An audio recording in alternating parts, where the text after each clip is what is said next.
Good morning, everybody. If you want to make your way in the hall, we will get started in about 5 minutes. Welcome, everybody, to the 5th IMEC Education Conference. My name is Jake Dheer. I'll be your host for a large part of the day. Thank you very much for being here. Before we begin, I want to acknowledge that we are gathered on the treaty lands and the traditional territory of the Mississaugas of the Credit. We recognize the importance of acknowledging this land and the indigenous peoples and the elders that took care of it for thousands of years before any of us stepped foot here. We pay respect to all Anishinaabe, as well as other First Nations, Métis, and Inuit past, present, and future. Chi miigwech. What an incredible agenda Vipul Jani and his team have put together.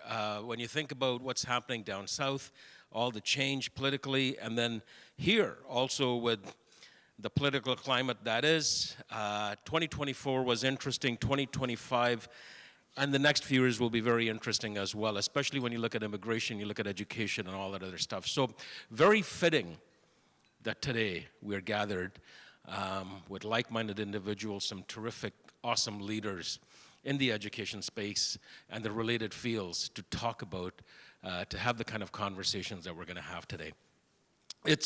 It's a wonderful agenda. It is on your table, and you can take a look at it. There will be lunch. The great thing is we're not going to be lining up for grabbing our grub. Lunch will be brought to you. It's family-style seating, so we'll enjoy there. We'll take a couple of breaks as well. There is coffee, tea. The washrooms are just to my right where I'm pointing. If you need to take a bio break and all that stuff, please do so. We've got a couple of wonderful panel discussions. We've got a few speakers come up and speak as well. I request that just because of a very tight agenda, if the speakers could please keep their presentations to 10 minutes. I say 10, you'll probably take 11, and I'll cut you off at 12. So let's say 10 minutes if that's okay. Only because we have to move things along, and I really appreciate you taking care of that. What else do I got to tell you? I think that's pretty well it. At this point, yes, I quickly glanced through this book that Vipul, IMEC, Impact Media and Events Corporation have put together. Listen, I'm not sure if you're going to have a chance to read everything through it today, but do take it home. Do take it to home or to the office. It's got some quite interesting articles and really good stuff, and also some of the great folks that support this great industry and this great event as well. Let me invite, at this point, I'd like to invite Vipul Jani to come up and bring greetings. Vipul Jani is the founder, director for Impact Media and Events Corporation of IMEC. He has a print media background for 35 years. Wow, long time. Has been a part of several not-for-profit and business organizations. Vipul organizes several business leader roundtables, receptions, annual corporate galas, and golf tournaments, education conferences, and other activities, which are attended by high-net-worth individuals, C-suite executives, and key decision-makers, business and political leaders from all across Canada and all across the world as well. I've been a part of some of these events, and I can tell you everything that I've said is absolutely true. He does a great job. All right, please welcome Mr. Vipul Jani.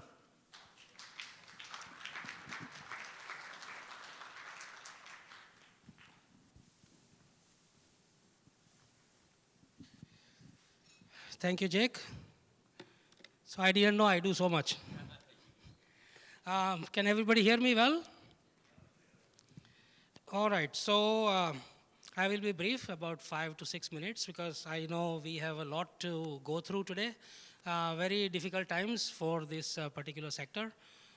So welcome to the 5th IMEC Education Conference. Last year we hosted the 4th edition at the same venue. It's a very concerning and stressful environment, especially on the Canada-India bilateral corridor. The conference was, of course, very successful, with very in-depth and informative presentations, panel discussions, and Q&A sessions with the speakers and the audience. We hope the situation in the education sector, we hoped last year that the situation in the education sector will get better in 2024, and here we are.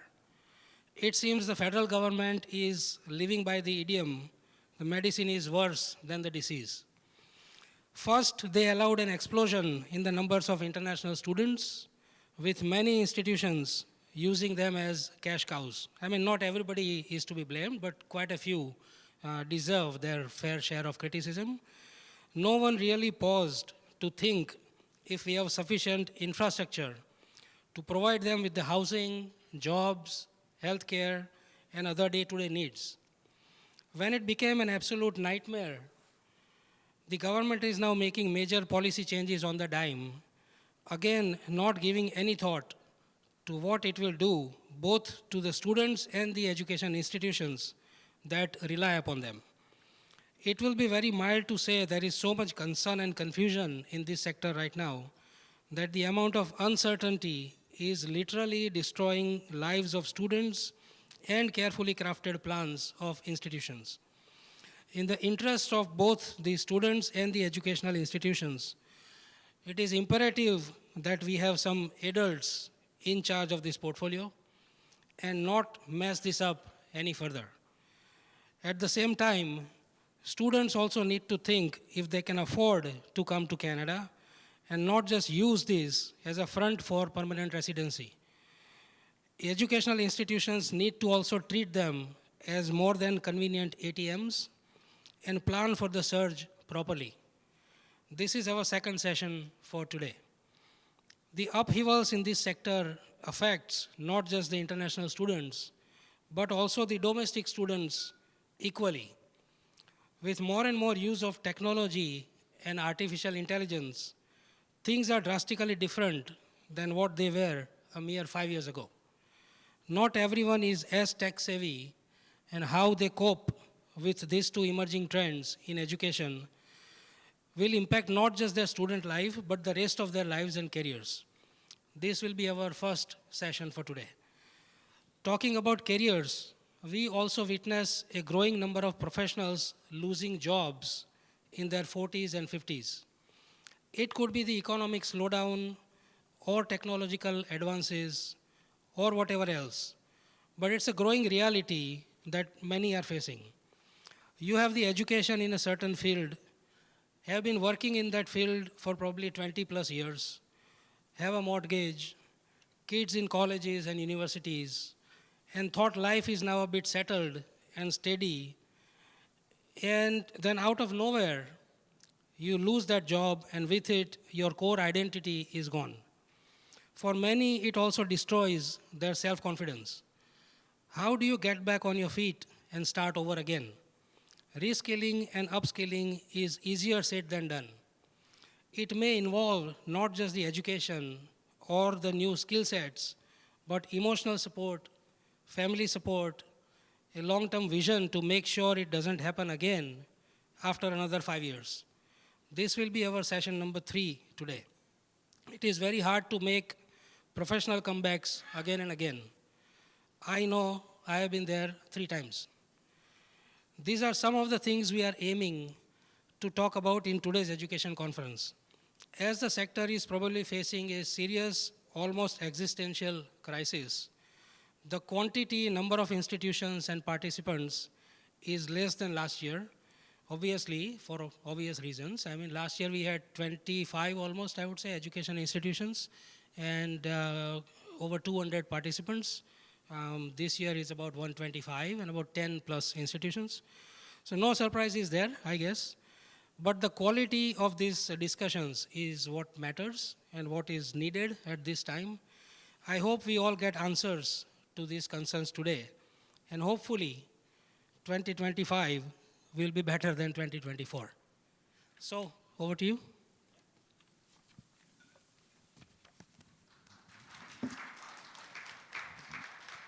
Thank you very much, Vipul. I love Vipul. You know, he's a straight shooter. That's great. Thank you very much, Vipul. Our first speaker, friends, is first of all, the session is, as Vipul said, Impact on AI on Education for Tomorrow. And I'd like to invite Mr. David Agnew to come up. David Agnew is the president for Seneca Polytechnique since 2009. Prior to joining Seneca, Mr. Agnew held leadership positions in public, private, and nonprofit sectors. He has served and continues to serve on numerous other boards and committees. Please welcome Mr. David Agnew.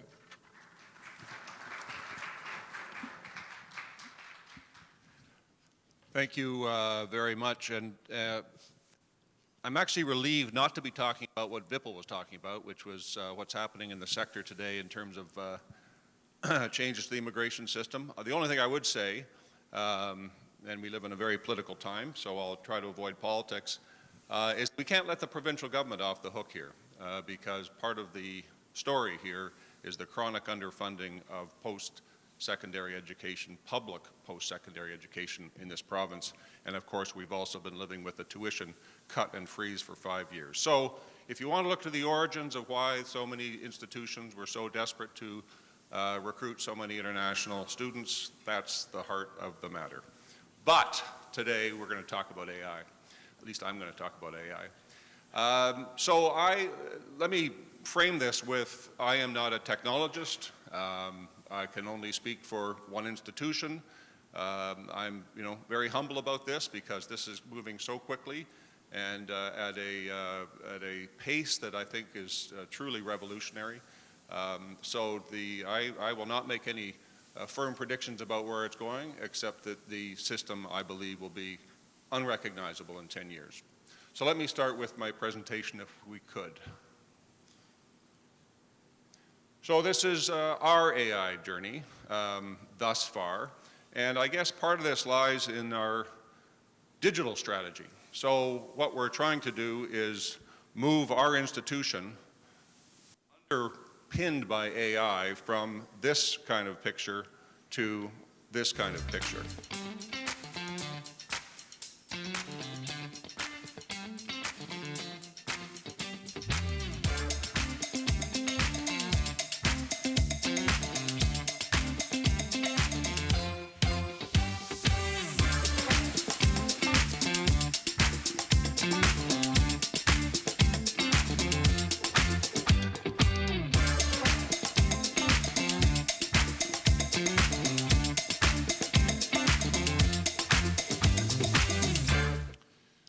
So that's our new, what we call the Service Hub, and basically it's the way that students access virtually all services and information at Seneca now.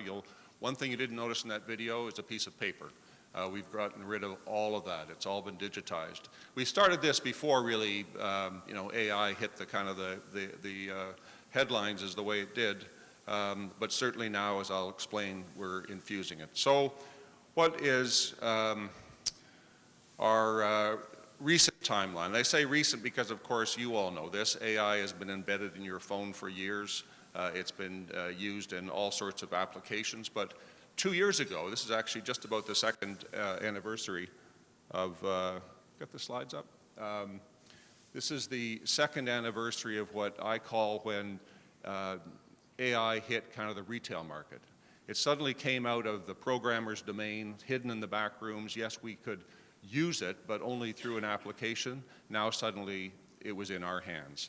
And that was in November 2022, a scant 2 years ago. And of course, since then, there's been an explosion of AI tools from virtually all the big tech companies and lots of little ones. It can do so many things. It can translate, it can create videos, it can make pictures. Of course, it does all sorts of analytics, it drafts, it edits. Quite extraordinary. And of course, this caught the academic world, I'll have to say, by surprise.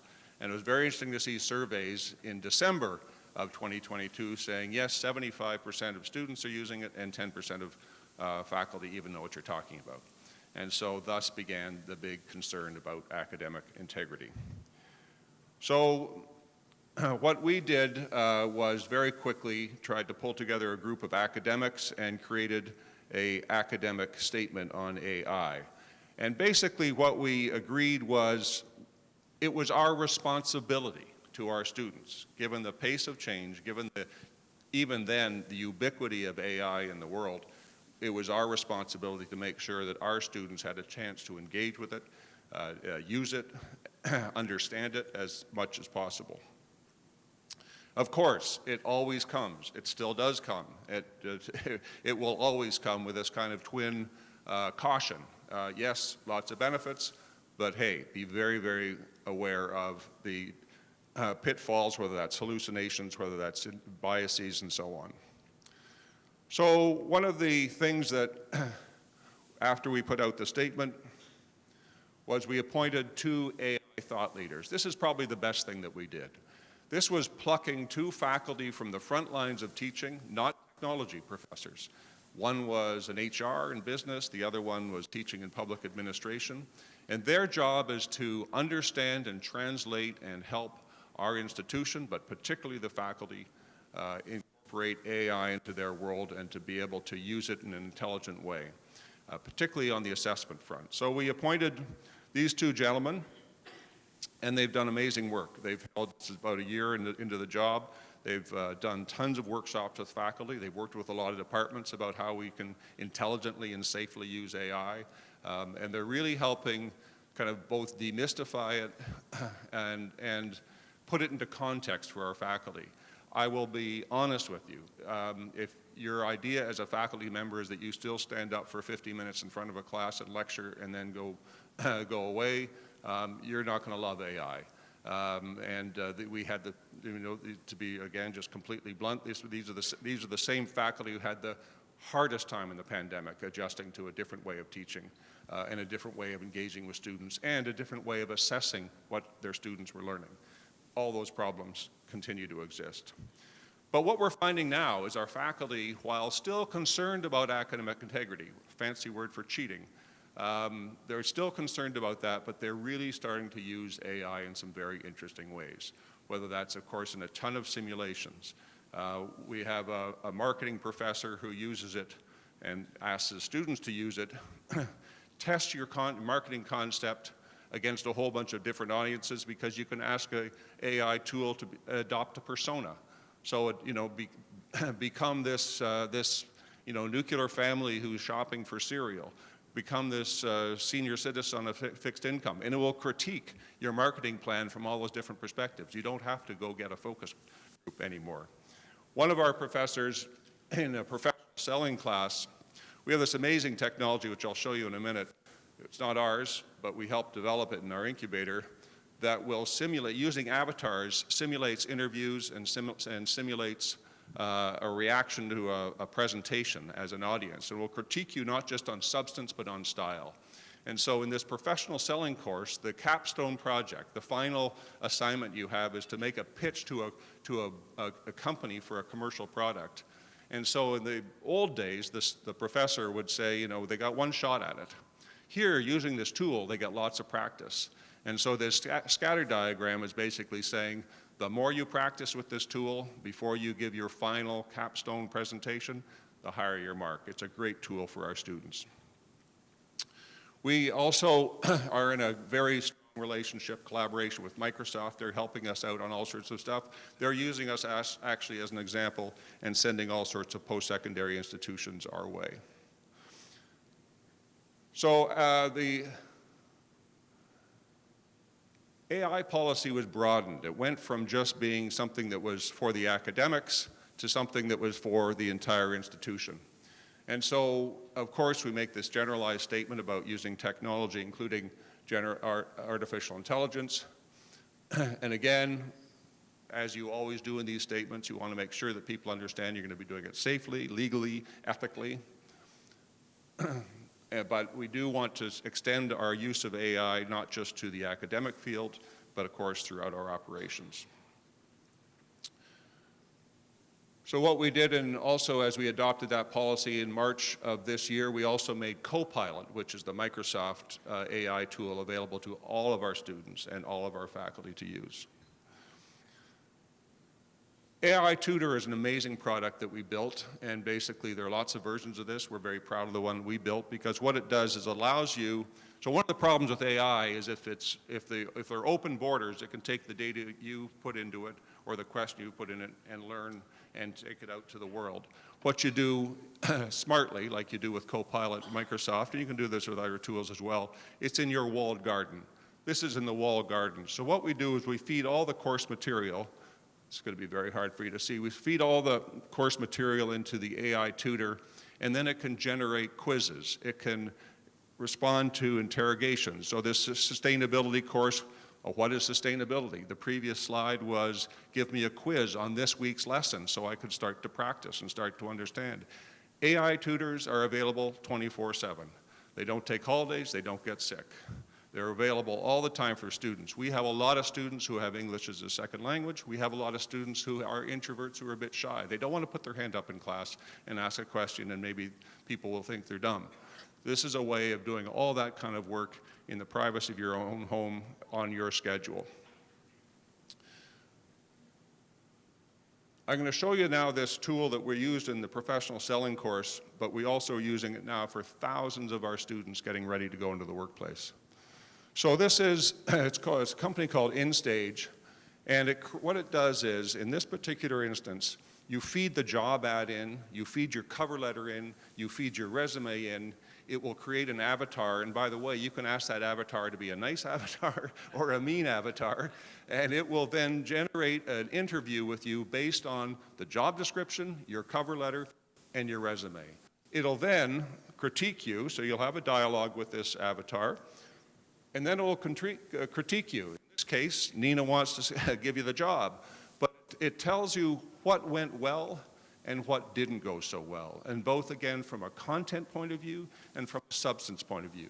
Too many ums, you knows, and likes.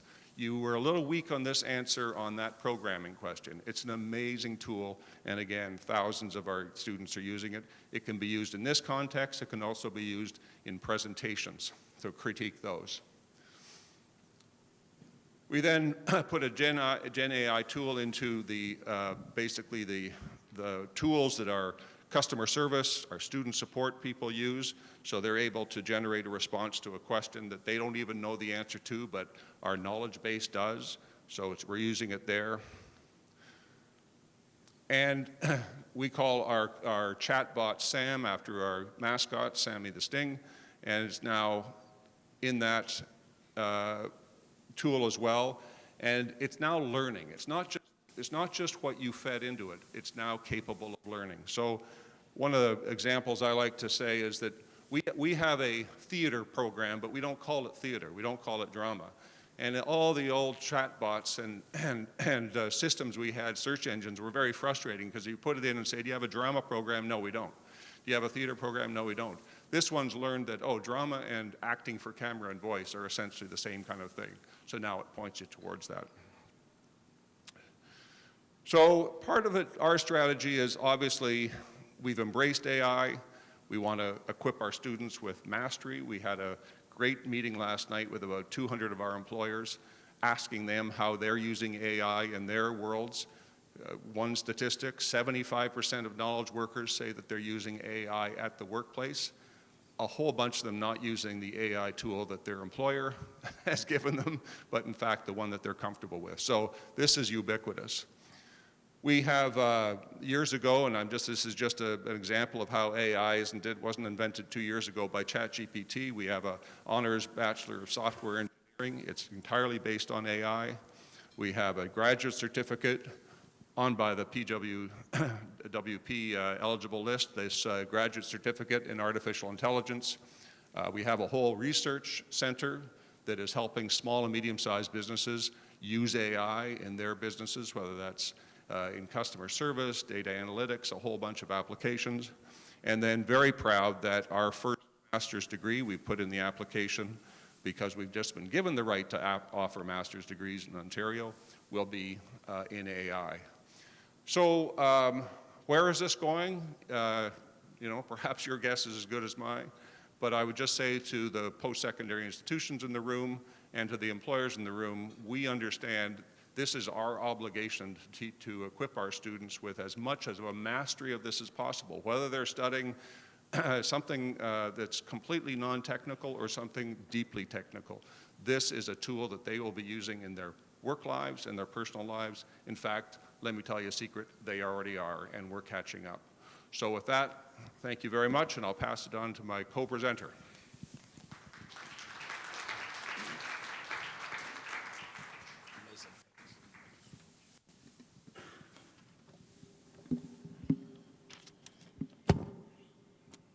is incredible.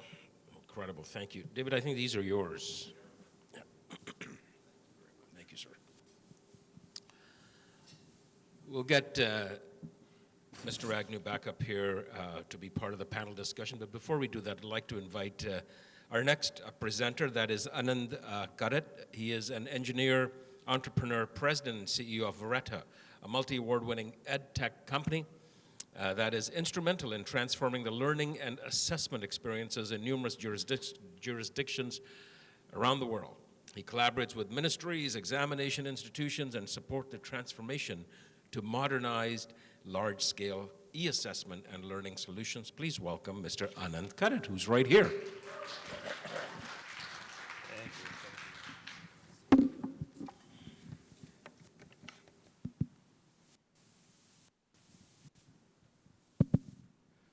So by the show of hands, can I get to see who the educators are in this room? Now, you could be a professor, you could be a teacher, you could be an administrator at a college, university, or school.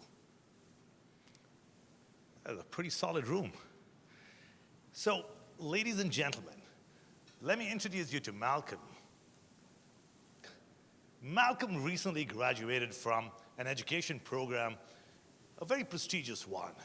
And he is so pumped, so excited. He's ready to take on the world because he's going to become a teacher. His aim is to become a professor at a leading institution. He wants to change the lives of students, and that's his only goal. So Malcolm gets himself a good job at a prestigious college in Ontario. All good there? He gets himself a prestigious job at a college. He gets himself a job at a prestigious college in Ontario. Now, Malcolm is really thrilled. Now, the nice thing here is, over the years, Malcolm keeps doing really well as a professor. He's loved by all his students. All his other professors, all the departments really liked Malcolm quite a bit. In fact, they gave him so many different subjects to teach. Malcolm was pretty thrilled about that. He was in a ton of different departments, which I think is quite typical of new professors joining a college. Now, there were lots of things that Malcolm was a bit puzzled about. Being a new professor, he noticed that his pass rates were unusually sort of high. He was always getting a 90+% pass rate, which I'm sure a lot of educators would raise their eyebrows and wonder, what is going on? This guy, any course I put him into to teach, he gets a 90% plus pass rate? Well, in a lot of cases, 100% pass rate. Oh, Malcolm was a bit puzzled. And although his students really liked him a lot, and he had pretty good Rate My Professor ratings, something didn't seem to correct here. Till Malcolm found out that his students were actually using a wide variety of AI tools to pass their tests. Well, Malcolm wasn't too happy. I mean, they would try every possible thing. I know they loved him a lot, but then there was a reason, because he just had no idea that they were using tools to do really well in class. Malcolm was pretty frustrated. Well, he was so frustrated to know that, over 40% of his students were using a wide variety of AI-generated tools. Well, their best friend was ChatGPT. It wasn't Malcolm. They just liked him, only because he didn't know that they were using tools like this. And they would use these tools to complete all of the assignments that they would give him. Well, over 1/3 of his class would use AI translation tools, like literally lift information from his assignments, from his tests and his quizzes, put them into another platform, and bring the answers right in. Malcolm was quite furious about that too. Another 30% of his students in the same class, all his classes, would use a bunch of different AI problem-solving tools to solve mathematical engineering problems. Something just didn't seem right here. But well, the saving grace was that there were about 20% of students who just did none of the above. Well, that was not that great. It was such a small number. Well, let's take a look at what sort of tools students were using. Now, if you look at something like this, now this is a typical first-generation tool that he realized his students would use. They would go through a test like this, copy a question. It's a standard assessment assignment platform provided at colleges, universities, and schools. They would plug the answer in, plug it in, and then move on to the next questions. Well, you've got other generation tools where they could copy the entire thing, plug that into a plug-in browser AI tool, the answers, look specifically for those answers that relate to that. And they would do this in class while he was teaching, and they would complete all the assignments that were given to them. And all they had to do, now that's your typical multiple choice test. Now with other tests like your essay writing, it was even easier.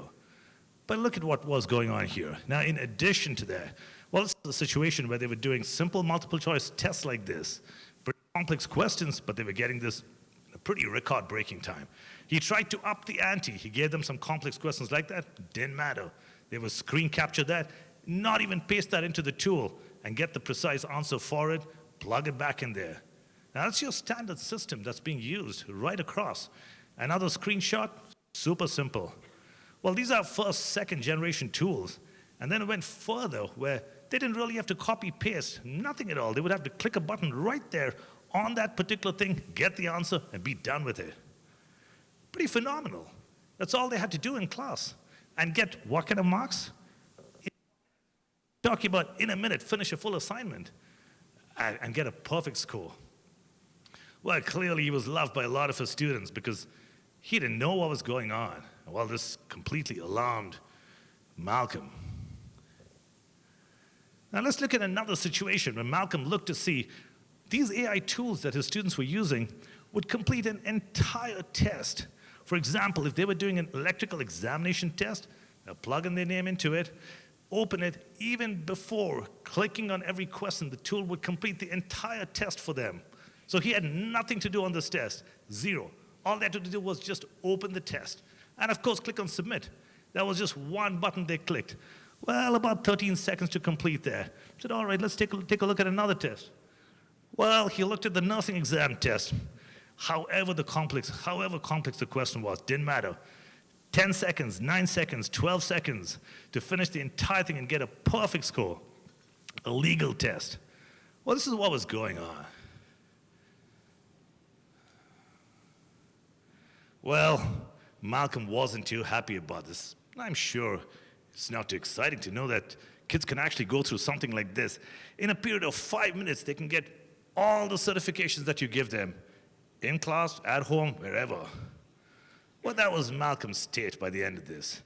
But then he started doing some research, and he wanted to see how were his students generally overall performing. How were they cheating? Were there any statistics to show what that distribution was? Well, typically, when you looked at cheating behaviors of students right across the system, they formed a nice bell curve, a normal distribution, where on either side, you've got those students who either cheat or don't cheat, but then the big chunks sit right in the middle. Well, on one side, you've got those students who just would not cheat at all. Well, those students didn't really matter too much to Malcolm in this particular context. But what about the other side? Those are students who would do whatever it takes to cheat. They would maliciously and intentionally cheat. While he couldn't deal with them too. There was nothing he could do about those students too. But then the majority of his students sat right in the center. These were students who are just your average student, but would cheat when you put them in a situation where they can cheat.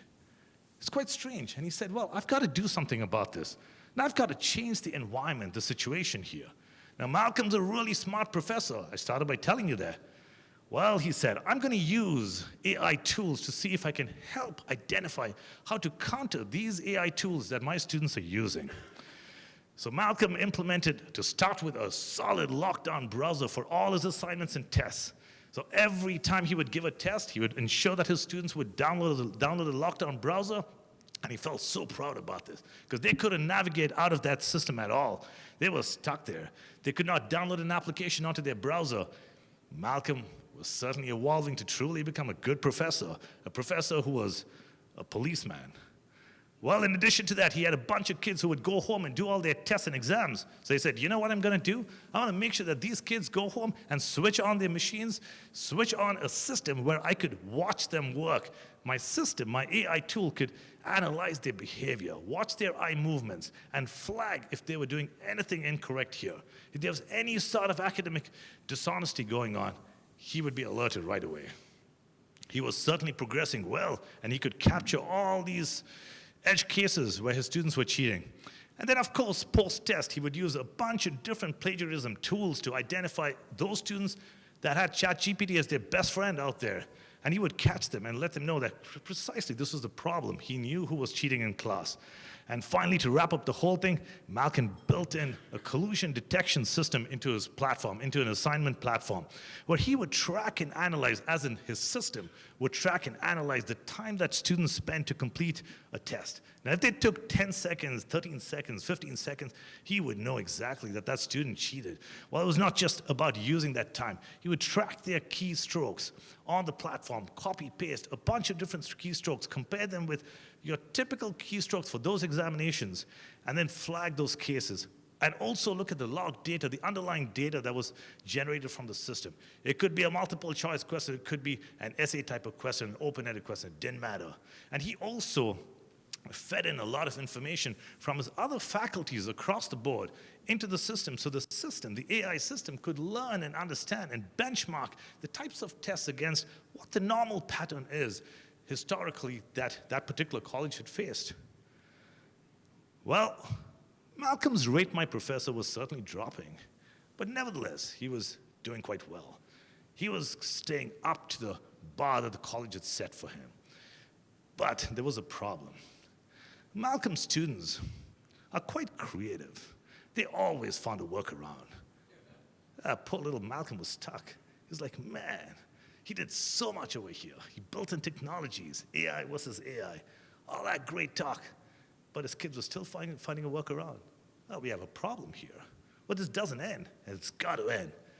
But then he stumbled upon this really cool quotation from the 90s that said, colleges and universities will never be able to appropriately respond to and stop academic dishonesty until they understand where their students are coming from.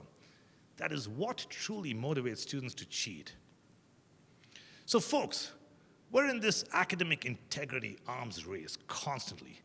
New technology is constantly being built by technology companies. Teachers take their time, learn the technology, implement this in their classroom. Students take their time, use the technology, learn the tech so well, identify ways in which they can cheat using the technology. And well, technology companies will go about building anti-cheating tools. All that gets put into the system once again. Students will figure out workarounds. It's a constant race. New tech will be built. And this is what we call that particular academic integrity arms race, which will keep going on. There's no end to this. Well, that's when Malcolm realized that academic integrity should not be viewed as an issue of morality or criminality. Instead, a third approach treats academic integrity as a set of skills that needs to be learned. He'd have to look at this completely differently. Well, it was not about AI versus AI. It was much more bigger than that. It was about embracing AI. Now, we saw these great examples from Seneca College, how they've gone about embracing AI. Well, that's the route we're talking about. It's not about identifying tools that can be used to police students, make things more strict. It's about how can we truly bring AI into the classroom to an extent where we're not going against it, but we're going to embrace it. Well, Malcolm went ahead and started doing so much research and learning a lot about this. Embracing AI.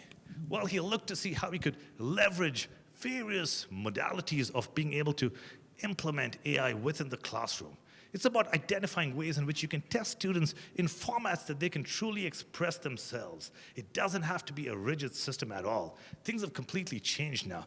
Can you use pictures? Can you use illustrations? Can you use AI tools to help students identify their knowledge gaps? Now suddenly you're pushing the bar here. Can you provide them with tools that could help them generate quizzes as much as they want, practice lessons, develop tutoring systems within the platform, and you're testing them and they don't really know they're being tested. It's a very subconscious way of doing this.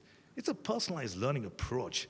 Ultimately, what we're trying to do is provide students with that feedback throughout that entire process. And Malcolm's main objective was not about policing students, not about testing them, but about developing right now in this current environment an AI culture. And that was critical. By doing that, he evolved to a professor who was embracing AI. So ladies and gentlemen, I want to finish off by saying today, Malcolm's a happy and accomplished professor. Thank you.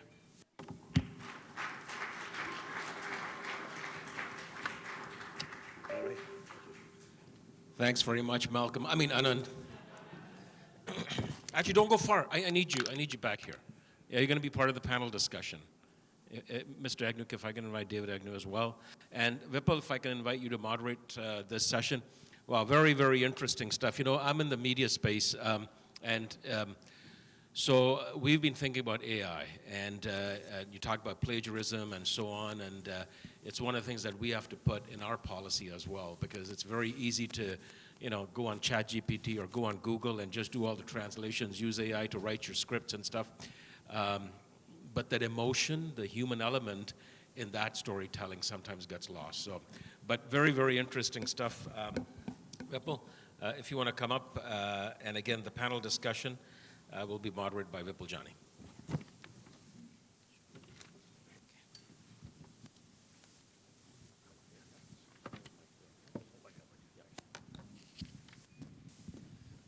Thank you, Jake.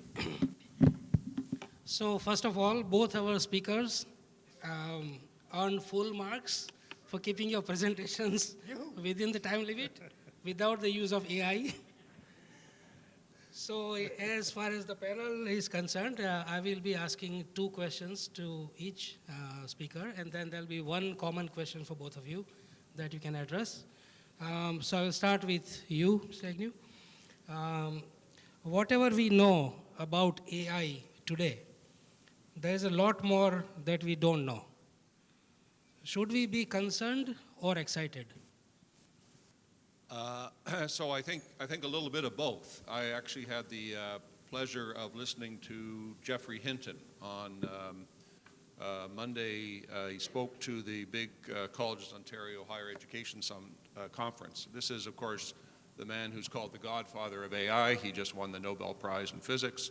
I think we should all listen to him. And he is a bit of both. I mean, he's very concerned about what happens when AI gets smarter than we are, and if there aren't guardrails around that. On the other hand, he's so excited about what it's going to mean in areas like medicine. He's so excited. I mean, I had the privilege of talking to him. I was telling him about our AI tutor. He said, just you wait, it's going to get even better and even smarter and will be even more help to the students.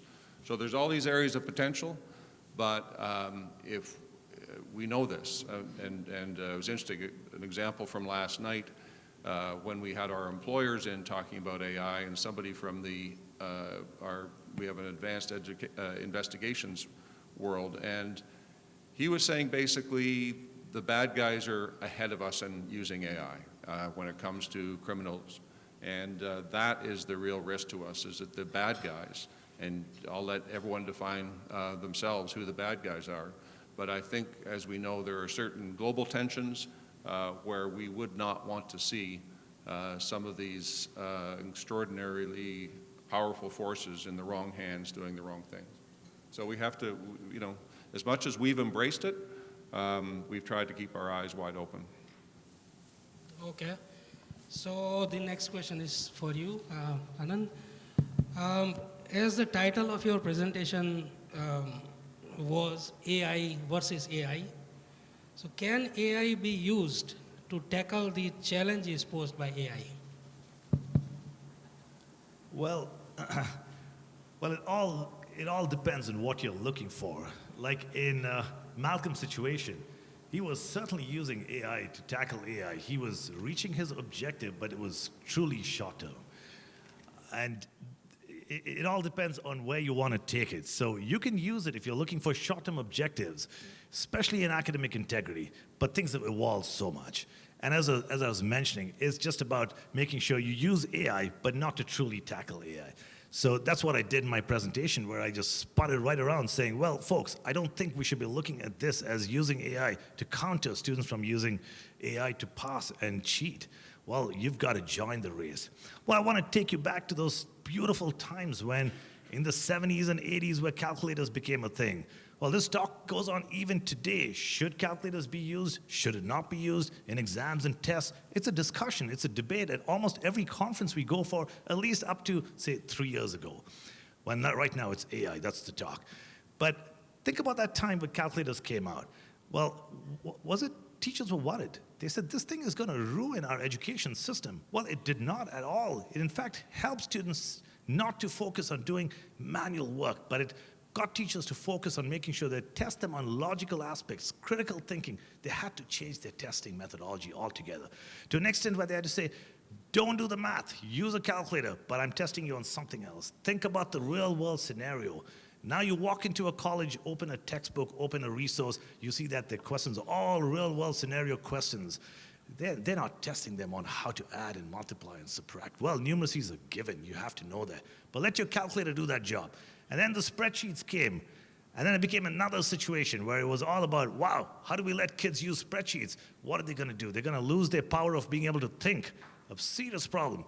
Well, what teachers and teachers did was to embrace spreadsheets right across the system, build problems, build real-world scenarios that could use those in the right possible way. It was not just about policing them and stopping them from using technology. The internet came along. That was a mad rush for, what, 5 to 10 years? People were worried. Students were using Google all the time. It was just not about that. Now it's open book. Use Google as much as you want. Do it at home. Well, we're not testing you on that. We've changed the way we test. But it's the exact same situation right now with AI. It's not about making sure you police the heck out of kids. Well, that's going to create a problem where you're going to lose. It's a losing battle because they all figured it out. Well, Malcolm could not fight that battle. And I'm telling you, that's the same situation that all professors believe. So I believe strongly from a leadership point of view, it's critical to understand that it has to be embraced. You've got to identify it because sooner or later, you are going to embrace it. That's going to happen. So you may as well join hands with others and identify ways in which you can integrate AI rather than use it to counter AI. Can I just add that, I mean, if you talk to someone like Microsoft, the big investor in OpenAI and, of course, the home of Copilot, they will tell educators, do not try to use these tools. There's too many false positives, and you could be sentencing a student to purgatory entirely on the basis of a wrong judgment by an AI tool. So this is absolutely right. Educators in the room will know the phrase authentic assessment. That's really what it's all about. And I'm sure your institutions are perfect. Mine is not. We're still doing inauthentic. Quizzes are not real world.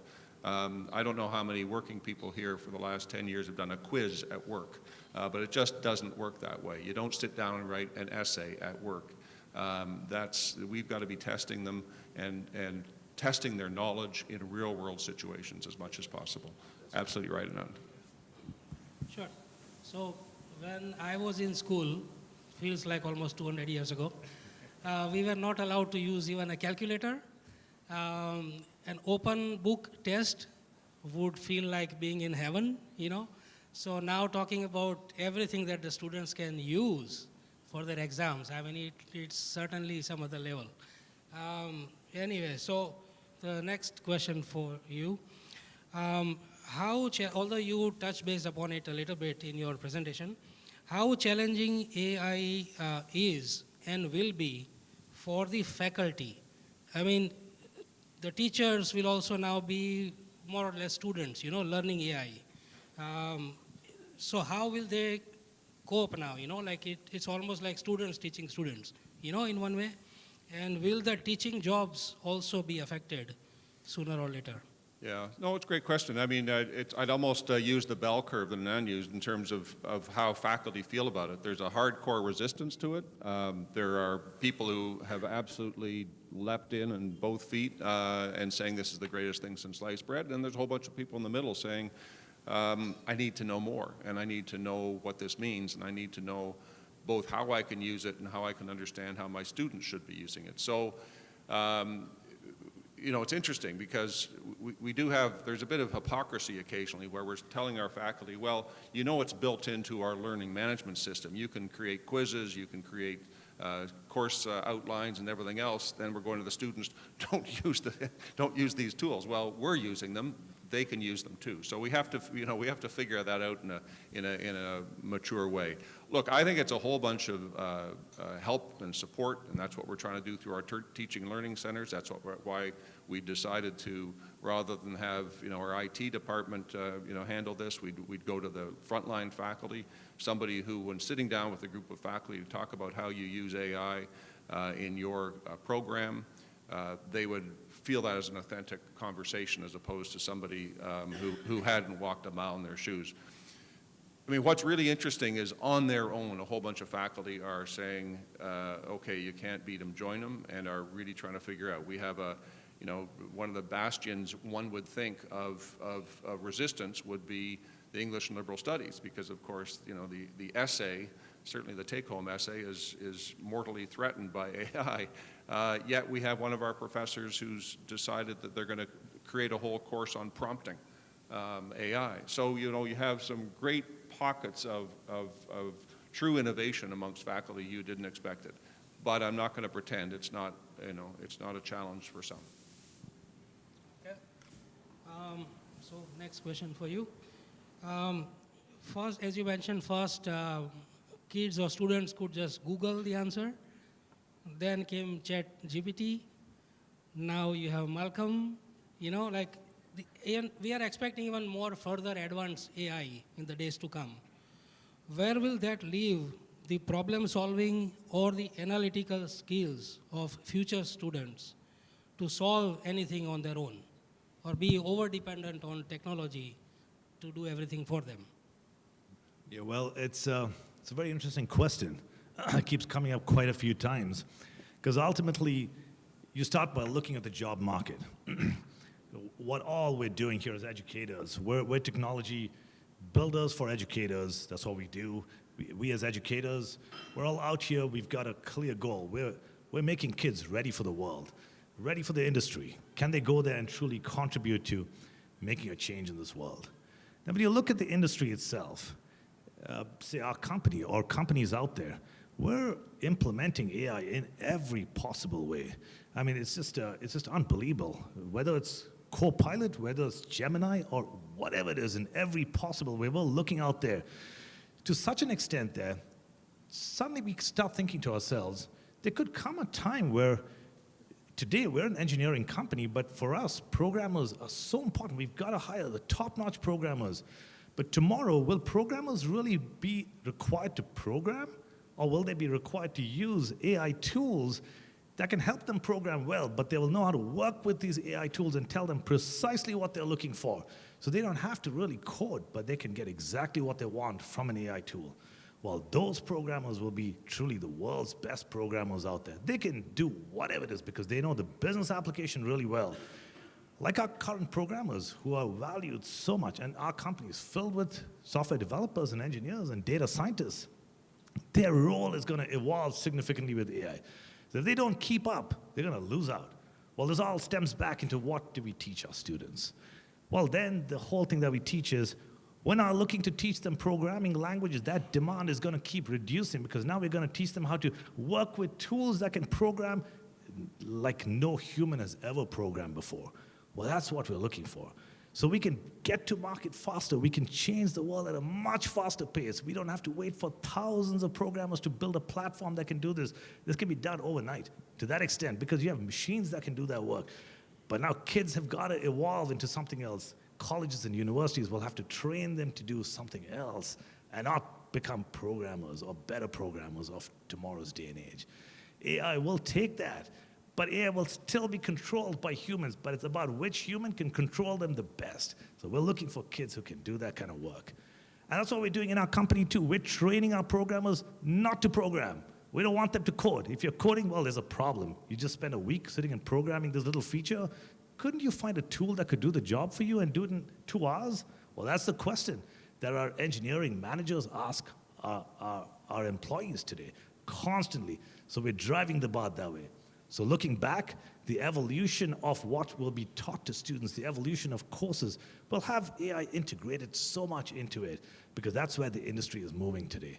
And as an engineering company that is desperate in every way to change the world, Well, we're looking for kids who can do that. So the universities and colleges that embrace it to such a large extent are going to clearly be the winners in the world. Okay. So now this is a common question for both of you. Based on your own experience, how well prepared is Ontario and Canada for what AI is doing or will do for the education sector? After you, Alphonse. Well, this is not something that has any kind of controlling mind to it. This is being done at an institutional level. We do not have any, and I'm not being critical because I'm not sure I'd want to, we do not have any guidance from government on how to use AI or implement AI. We have extraordinary resources. I mean, literally the godfather of AI teaches at U of T. I mean, we should be extraordinarily proud of that.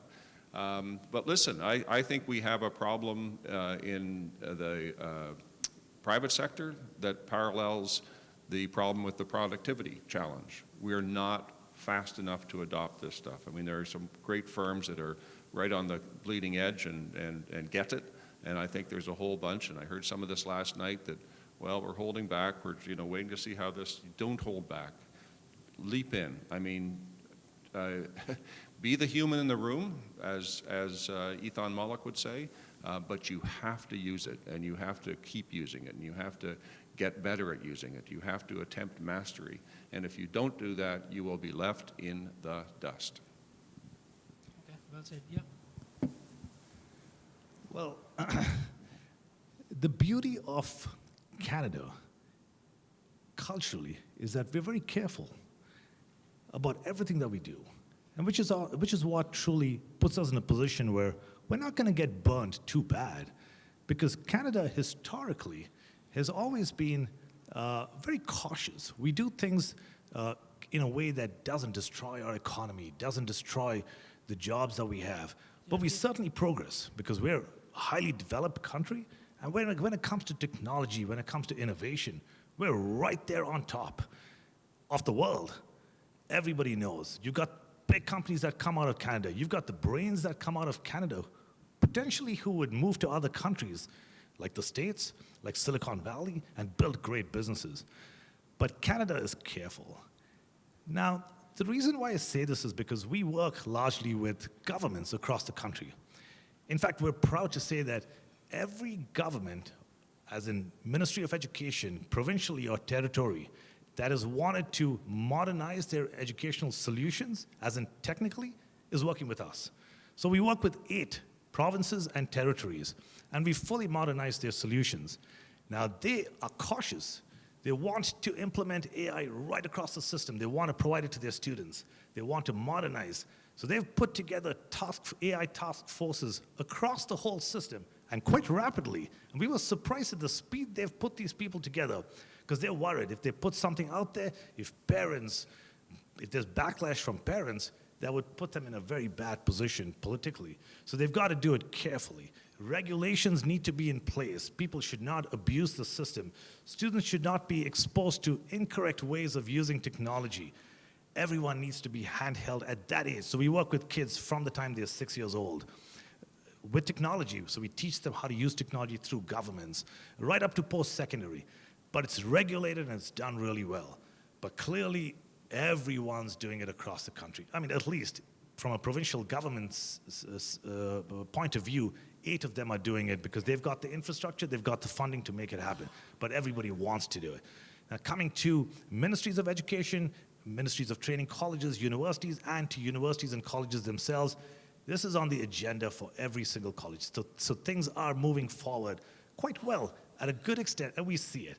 Well, they may not move as fast as a private company which has got the flexibility to race. We can race, run ahead, make mistakes, break and fall, but we'll get up and keep running. But they will not do that because they're answerable to the community at large, to parents at large, to the parents of children, our children at large. So they have to be careful. So Canada is doing it really well. So to answer your question, where is this going? It's certainly going in the right direction that we see all the time. Well, if we want to do it faster, we may have to recruit from the States. We'll break, we'll fall, but we'll have to do it. But they will regulate it.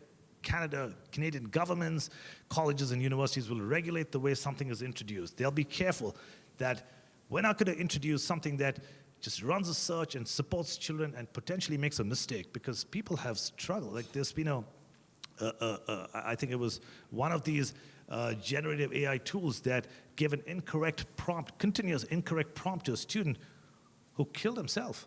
Well, that was really sad, because that student was getting trained by this child who was not happy, who was depressed. And that AI tool believed that that's the kind of advice that child required, and led that child to a complete downfall. It became a big case. Well, it needs to be regulated. It needs to be done well, because we care for every single student across the system. It's equity in education we're talking about. So all kids have to be taken care of. So that's why it needs to be regulated. It needs to be done properly. And clearly, Canada is a country that's used to doing things really well, systematically. So it's on everyone's agenda, and things are moving in the right direction. Thank you. Canada used to do things very well, systematically. The key word is used to. It's certainly always debatable. Yeah. So we have 15 minutes to lunch, so we can take a couple of questions from the audience. We have some questions here, so, Vipul. yeah. One here and then one back there. One here as well. So let's start with the Oh, sorry, okay. Sorry. So I would request to just identify yourself, and then who is the speaker that you are asking the question to. Thanks, Vipul. Don't mean to make this sound like a Dr. Phil show. My name is Riaz from Emirates Airline. What do I tell my 13-year-old son, who strongly believes that the jobs of the future don't exist now? They will not exist for next several years till things, AI figures out what's going to be the future. What do I tell him? I don't buy to the doom and gloom that I think like all sort of big revolutions, whether the Industrial Revolution, whether the Internet Revolution, there'll be a lot of turmoil, but at the end of the day, there'll be new kinds of jobs at the end of it. You know, I think that little pithy advice of being the human in the room is very, very important. At the end of the day, that's where humans will make the difference. I don't believe, there'll be replications of it, there'll be, echoes of it, copies of it, but there'll never be true human emotion, passion, feeling generated by a large language model. And I just don't think that's the future. So, yes, if you bought into everybody's got to learn coding, sorry, I don't think that actually was the way to go. If you, with the advent very soon, we're told, of agents in AI, we know that there's a whole bunch of jobs of, sort of concierge type jobs that will probably not be necessary. That'll change a lot of, executive assistants, and to the extent that anybody has one anymore, secretaries and all that kind of profession. But I honestly believe that there's a whole bunch of professions where this will be a great reliever of mundane tasks. This will be a great first drafter, a great first pass at a whether it's a diagram or a movie or a piece of music. But then the human has to come in, and that's where I think. So I would encourage your son to follow his passions, whatever his passions are. There will be a future there. Okay, so the second question. Thank you. My name is William Wei. I'm the Dean for Business at Algoma University Brampton campus. Really impressed by the new Master of Artificial Intelligence program Seneca already burned out. And also, you're talking about the double AI thing, academic integrity and artificial intelligence. My question going to both of you is how we define in the future original work with all these artificial generated, whatever, videos, documents, papers. Because in academic, a long time ago, there is a story talking about a machine actually write an article and submit it to a very famous journal with a fake address and fake name. And after peer review, it was accepted. And then bring a challenge of who is the real human work and how we value artificial intelligence aided AI generated work. Thank you. Yeah, now this particular point has been a big debate, lots of conversations going on largely with governments, because what we do is we build different assessments and learning using tools that the government works on with us. And who owns the copyright on this information? And that's the issue everyone faces.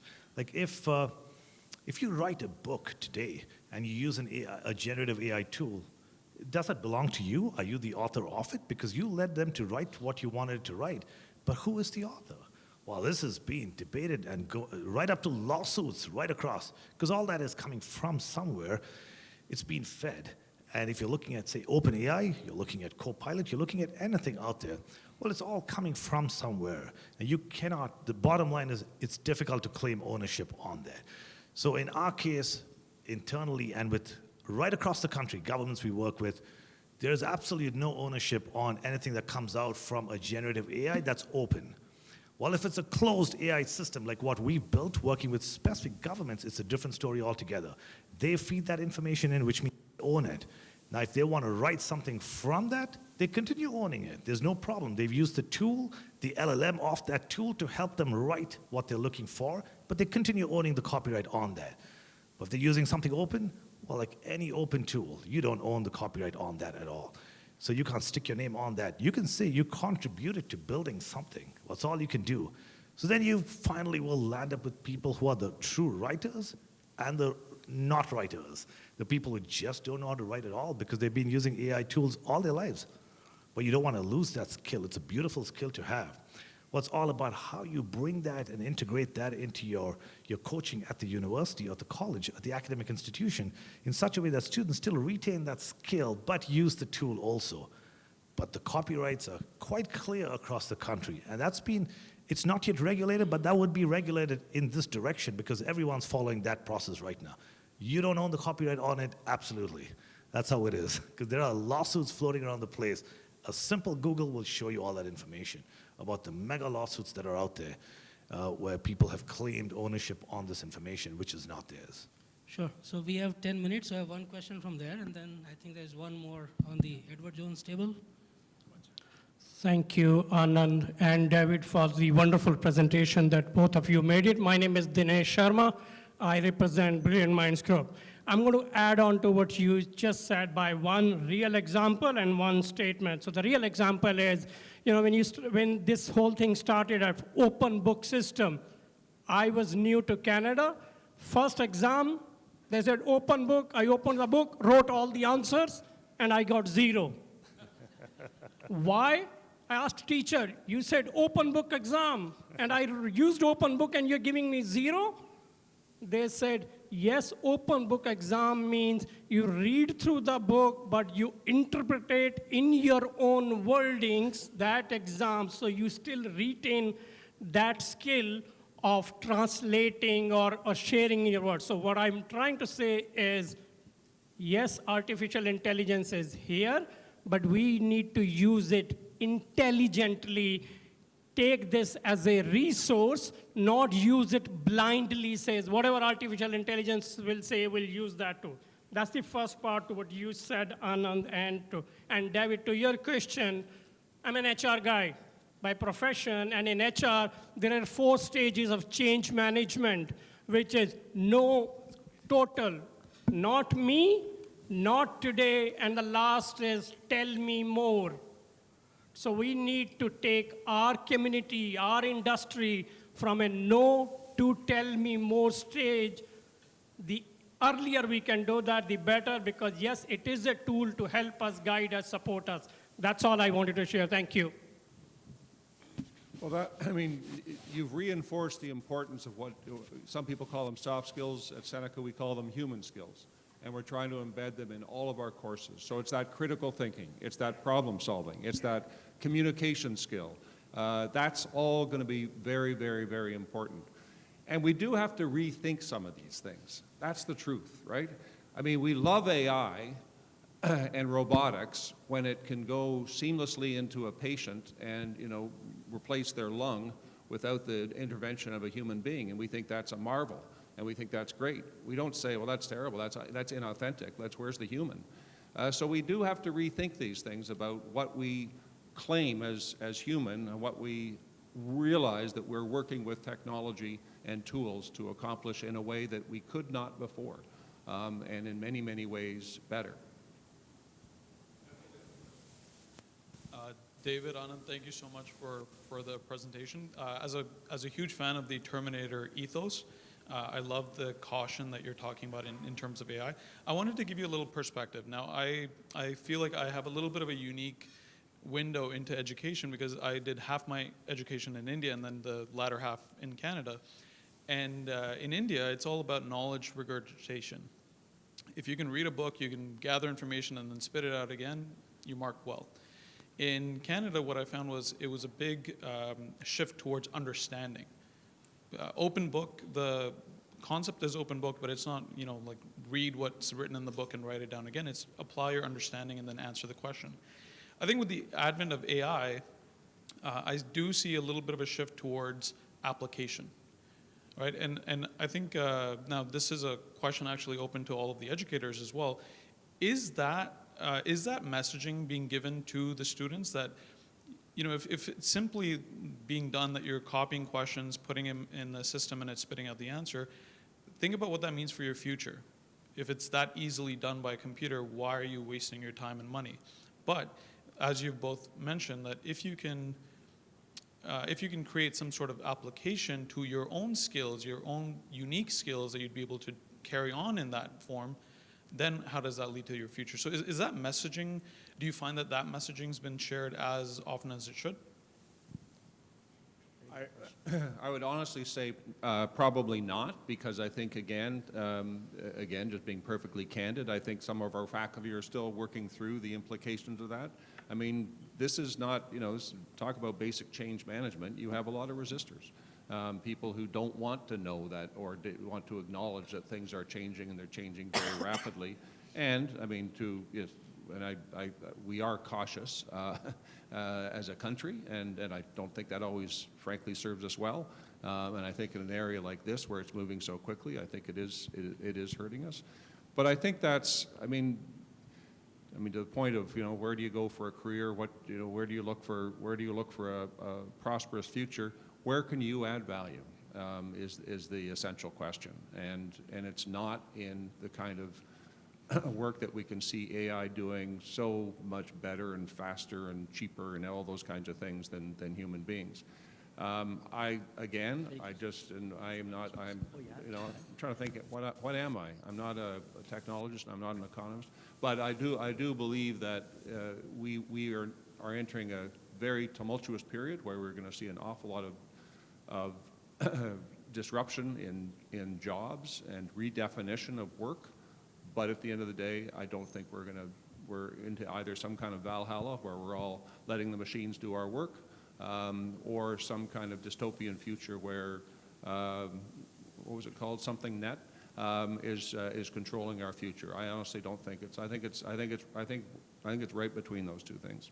We've got two questions, Vipul. I'm cognizant of time. We've got a question over here and then a question over there, and then I think we'll have to move on. So, go ahead. Thank you. This is Kuldeep Shah from Edward Jones, Canada. We, Edward Jones team, we are happy to be here. My question is for either of you guests. My question is that what I have seen the video a few minutes ago, what I noticed is that there is a lot of operational and logistical advancement happening in education industry. And you're moving into technology for answering students' questions and so on. My question is that what are you doing as an education industry in terms of bringing those AI topics to the students and your education curriculum so that we can locally here in Ontario and Canada can improve on AI? Because what I see is a lot of void in AI technology, in particular to manufacturing sector in Canada. We are quite behind in that perspective as compared to other countries. So what is your role in bringing those AI technology into where we are here today? Well, I think we have two roles. One is to actually teach AI, so that's hence the master's, hence the grad cert, hence all the IT programs that we have that actually teach people how to do AI.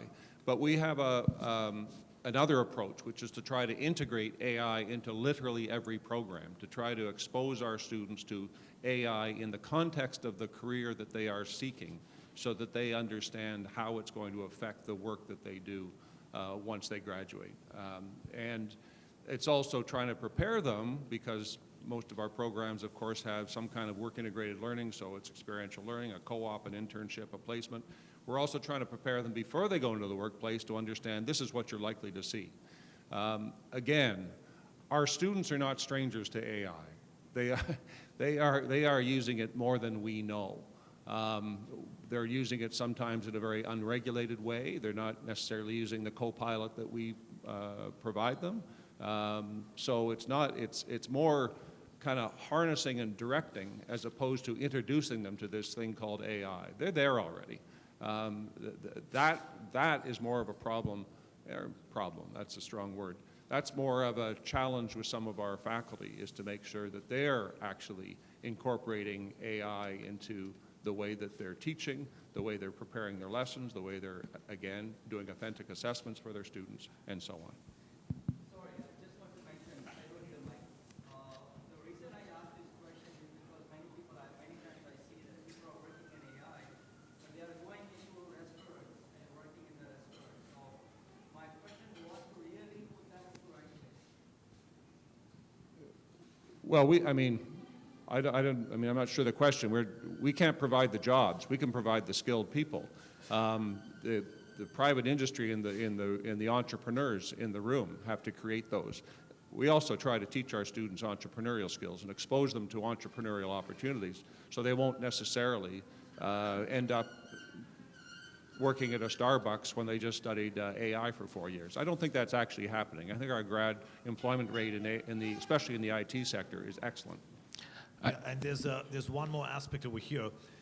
Most of these programs, in the process of going through a development phase, they have to get approval from the ministry, MTCU, Ministry of Training Colleges and University.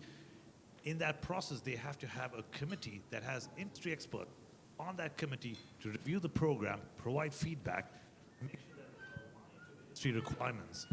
So that ensures that those students within that program, whatever they're learning with that curriculum, also understand all those details from the industry. So that's a key element. Program advisory committees right across all these different sorts of programs. All right, thank you very much. Vipul, one more question. I know there's another question, but we're going to move on. And you know, at the end of the day, Mr. Agnew, Mr. Anand, they're here. You can always reach out to them. We need to oil that pop machine, by the way. I'm just saying that. Yeah, we have one final question, and then we'll grab some lunch. Yeah, speakers also have to take lunch unless he's a Malcolm or something. It's okay. So last question, and then we'll have Okay. lunch. Hi. Mr. David, the question is, I teach at a college, and I teach AI, I teach software engineering.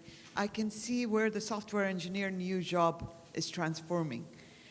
How do you see the educator job transforming in the next 5 years, like the professor's role? Yeah, I mean, I think there's actually some helpful parts to AI when it comes to the teacher's role, because I think with some of these AI tutor models that are becoming more and more sophisticated, some of the interrogation that used to happen either in class or after class during office hours or in email exchanges you'll get some relief from that. And that's not so you can hit the beach, it's so you can be doing other things with your students and other things in your educational activities. I don't think you asked me for a 5-year horizon on a professor's role. I don't think it's going to materially change that much in terms of that, of how we hope that our faculty are teaching. I think the challenge for all of us, whether you're teaching software engineering, AI, or teaching, frankly, English, is going to be to keep up. Because I think it's just so challenging how fast the world is moving. And I think that's one of the things that institutions can do, is to try to be as helpful as possible, particularly through our teaching and learning offices, whether it's through some kind of, for us, continuation of our kind of AI thought leaders, to try to keep as much as possible our faculty and our staff more generally current, because I think currency is going to be very, very important in the future. And I think that's, again, where I worry about Canada falling behind, and I worry about our educational system falling behind. Well, ultimately, a lot of them will have to evolve to becoming Malcolms of the world. So that's our session 1. Let's have a big round of applause for both of our speakers. Don't go, guys, don't go yet. David, Anand, if you could just take a group picture here. Vipul, do you want to get in the shot there? Thank you. Folks, we're going to take a little bit of a break for lunch. Enjoy your meal. I think we'll do this till about 1:30, and then we'll come back at 1:30 for some more engaging conversations. All right.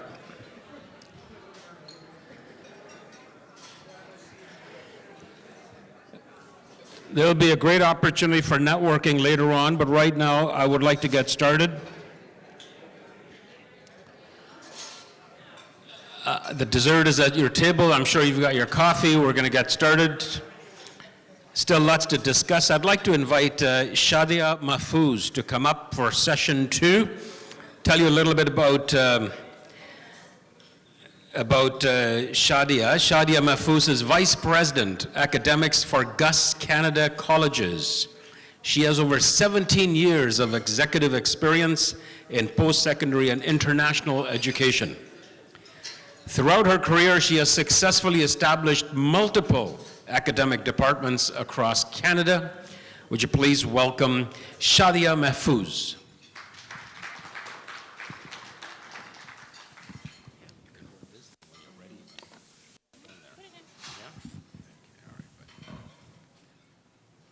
Good afternoon.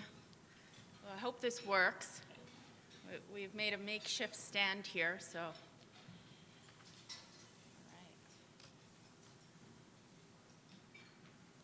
So thank you for having me here today. I'll be speaking on behalf of Ihsan Safdari, CEO of Global University Systems and President of the Colleges Division. Thank you for that wonderful introduction. My name is Shadia Mahfouz, and I serve currently as the Vice President of Academics at Global University Systems Canada. Today, I'm happy to be here to speak on a topic that I think is really important to all of us, colleges, universities, and what the road ahead looks like. Can I just get a thumbs up that this is working here?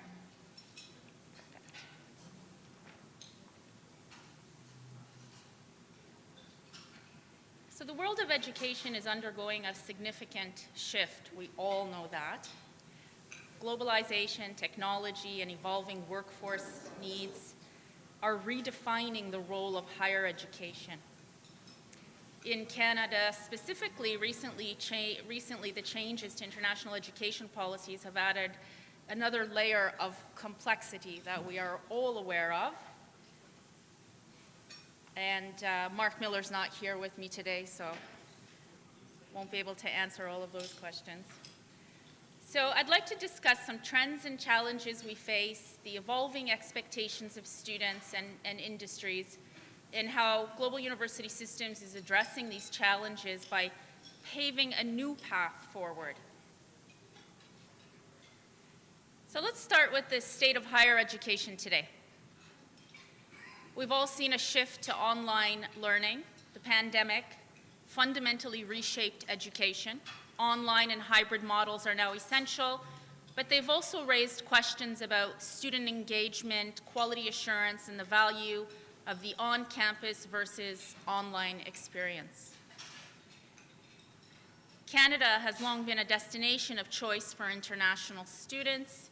However, recent policy changes by IRCC, including caps and restrictions on international student enrollments, particularly at the private institutions, which I am a part of, have really created huge, enormous challenges.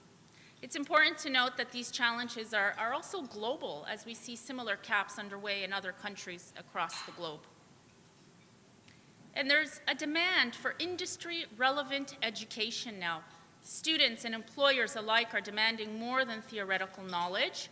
There's an urgent need for hands-on learning, work-integrated opportunities, and programs aligned with market trends. So the question is, how do we evolve to meet these demands without compromising quality or accessibility? Something that Gus is known for. And to answer this question, or to get the conversation started, I'd like to take a look at what our approach has been at Global University Systems.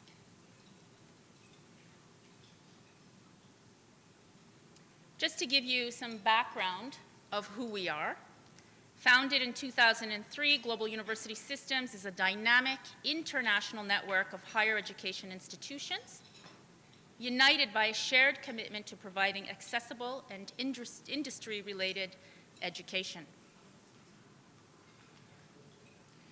As you can see here, we have several institutions worldwide with a portfolio of programs ranging from medical, law, science, engineering to management and business, bachelor's degrees, master's degrees, diplomas, English language training, corporate education, and executive development.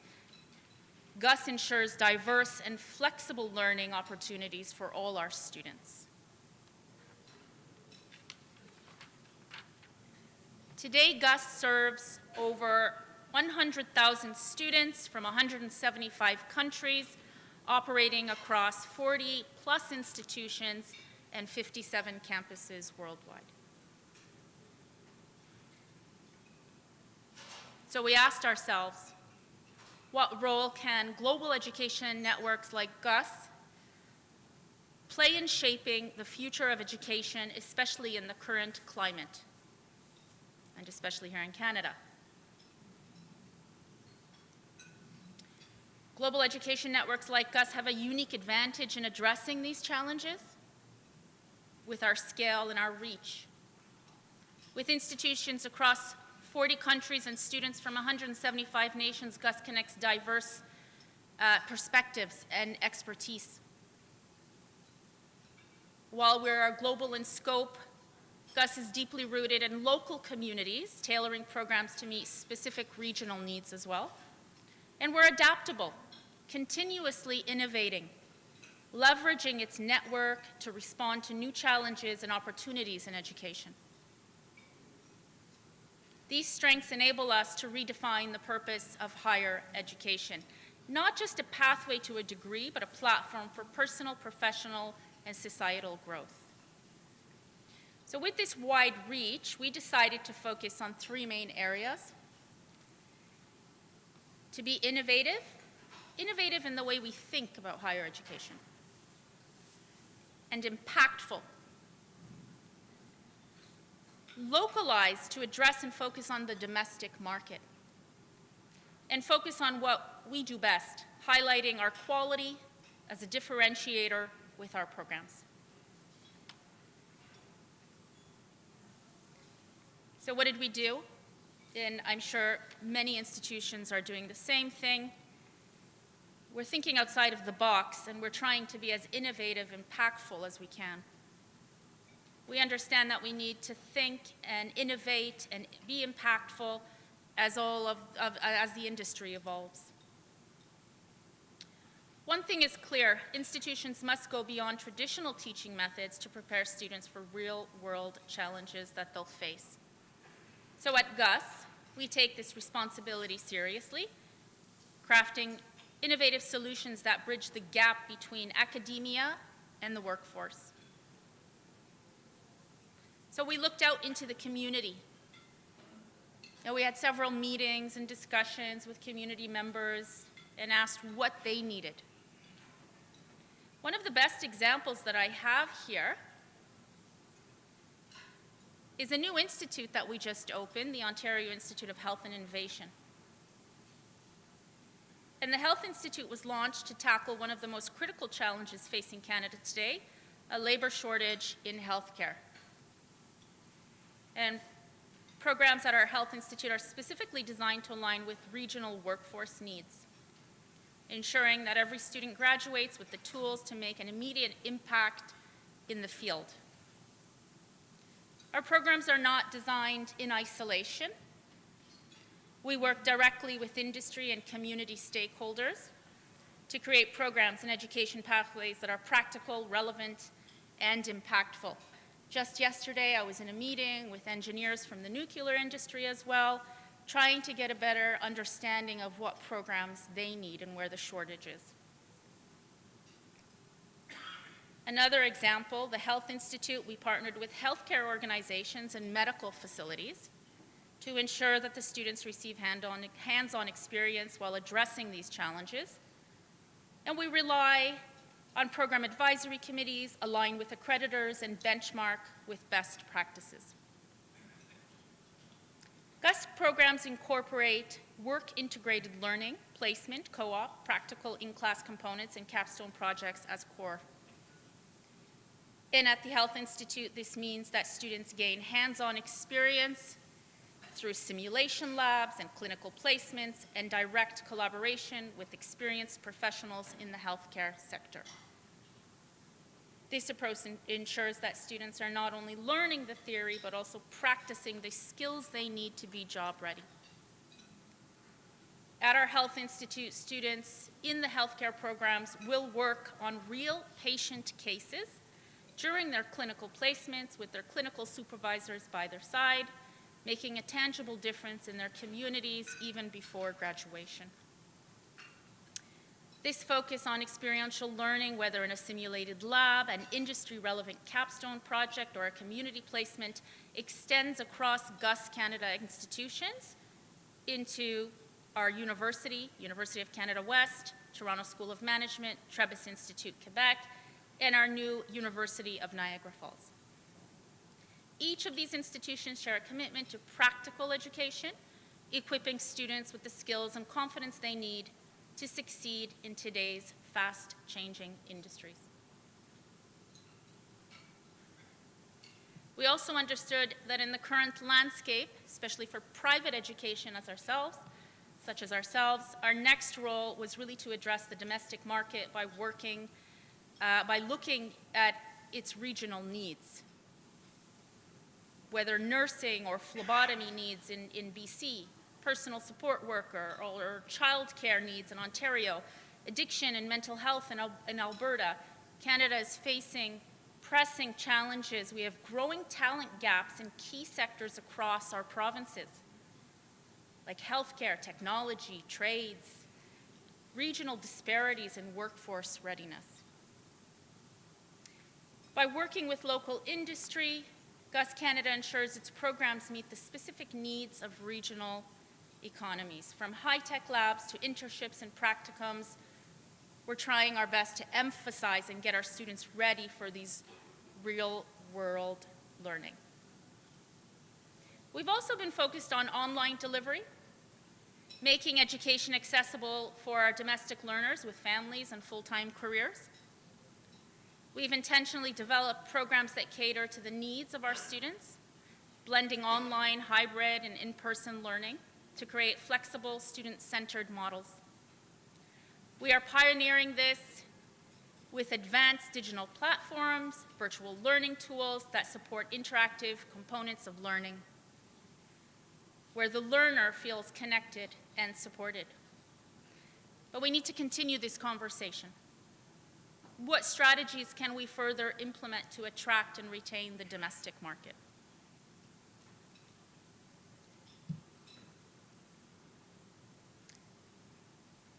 We've also added in as our next focus, quality assurance as a differentiator. And you've heard it said, we've heard it said here as well, bad actors, puppy mills. This kind of seems to be now this stigma that's been attached to private education. When we think about quality assurance in education, it's not just about meeting standards, it's about maintaining relevance, ensuring excellence, and most importantly, adapting to the needs of students, industries, and governments. At GUS, we take pride in how we approach quality assurance. We don't just implement a one-size-fits-all framework. Instead, we use an academic excellence framework that is carefully contextualized to fit several key priorities in several of our institutions. I don't know if anybody was at last year at CBIE. We presented our academic excellence framework for public college-private partnerships. So this is not something that we started now. We've been creating academic excellence and forging forward with it for several years.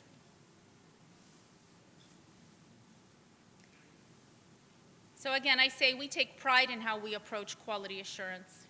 Our framework ensures that every program we offer aligns with local and national education policies. This allows us to remain compliant while maintaining the trust of regulatory bodies. Education doesn't stop at launching the programs. Through our academic excellence framework, we ensure that programs are regularly updated and revived to keep up with emerging trends and industry developments. This process involves close collaboration between faculty, industry, and our QA teams.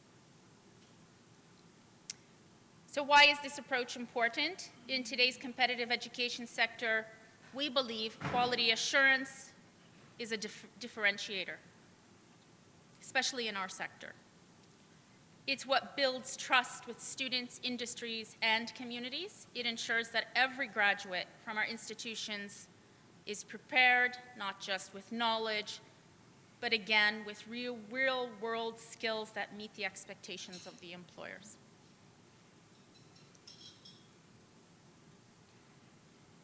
So as we look to the future of higher education, it's clear that colleges and universities must adapt to a rapidly changing landscape.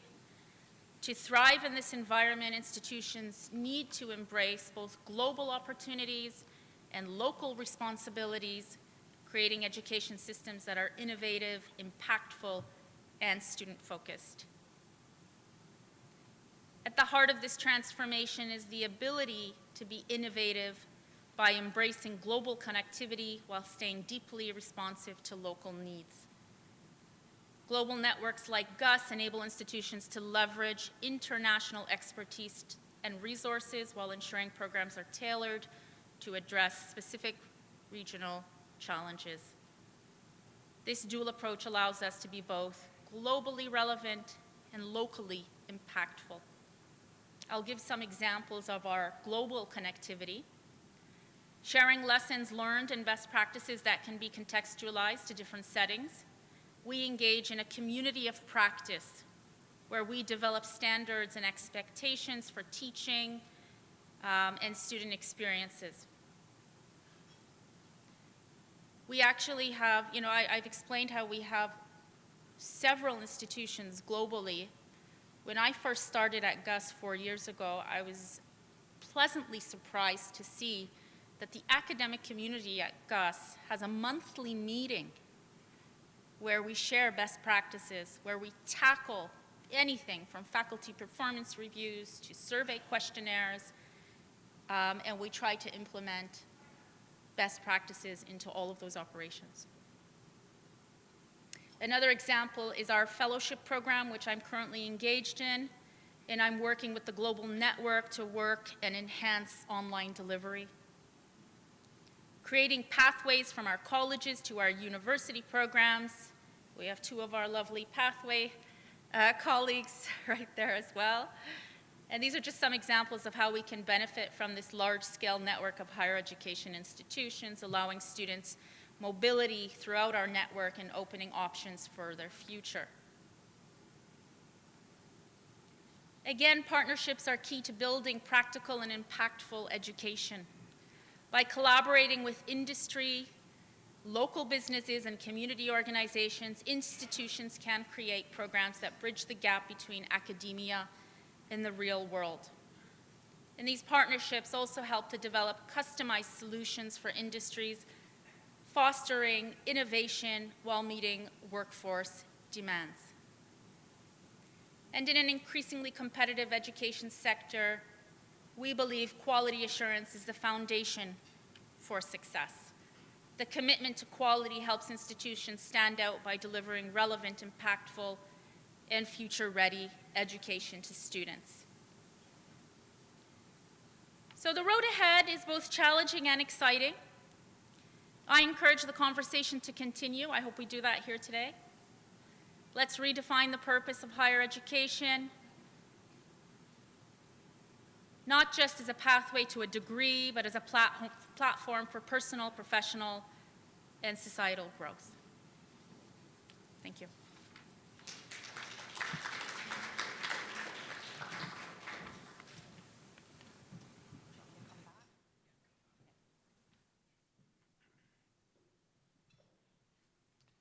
Thank you very much. Thank you very much, Shadia. Mahfouz, Vice President of Academics for Gus Canada Colleges. And we'll invite Shadia back up here for the panel discussion. Right now, what I'd like to do is I would like to invite Ravi Balchandani to come up here and say a few words as well on this subject. Just very quickly, Ravi Balchandani is Executive Director of Alternate Solutions Group, CIBC Capital Markets. He leads their growth plans across key segments like cross-border remittances and foreign exchange, international students, banking programs, newcomer banking, and university fee payments.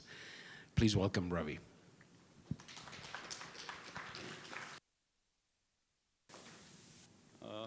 Can you guys hear me? Do I need the mic? Okay, I think I need it. Okay, great. So, kind of before I start, first of all, good afternoon, ladies and gentlemen.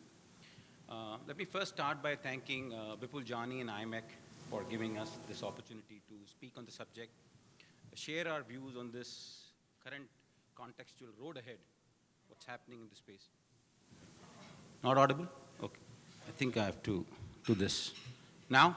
Yeah. Perfect. Okay. So my name is Ravi Balchandani. I am Executive Director at CIBC Capital Markets. I head the partnerships for the bank and for people who don't know much about what we're doing in the space of education. So CIBC has two products. One is basically targeted, aimed at colleges, universities across the world. We help them to collect tuition fees globally in multiple currencies from multiple countries, which helps them to basically kind of account for it and do reconciliation at its own pace. We have a lot of partners in the room. Gus is our partner. So we have around 80-odd universities and schools across the world, spread across in Canada, US, UK, and Australia. I have my team here also. If anybody wants to talk to us, we'll be very happy. The second product we have is the core banking, what we are supposed to do, right? Deposit accounts. We help the students to kind of open an account, start a relationship when they are in the home country. We have multiple products, and we offer this across 100 countries, and the students have the convenience to pay in multiple currencies. They can choose the currency. They can choose a Canadian dollar. They can choose the home currency, and we'll accept it. Because we are a bank, we partner with multiple institutions. We can see the currency very well. We can offer the rates very well. And they basically, can open either a GIC, which used to be a requirement under the SDS program. I'm sure Vipul has some questions on that. The second one is the deposit account, which basically is, which operates like a student doesn't want to open up a GIC, wants to open up a bank account before they want to come to the country Canada, they can do so. And we will open the account, and they can deposit anywhere between $2,500 to $20,000 or $50,000, and we will basically give the money as soon as they land. We also give credit cards, which helps them to basically build credit history in Canada. For newcomers and students who've been here for multiple years, they know that it is a very, very important element to have the credit history. Okay. I think we all agree that international students have been an integral part of the Canadian education system. They kind of enrich our campuses with diverse perspectives, contribute significantly to our local economies, and often become valuable contributors to the social segment of the country. And now when we look back at some of the previous years, and specifically 2024, the changes which it's been taking, the road ahead for me comes out as two keywords.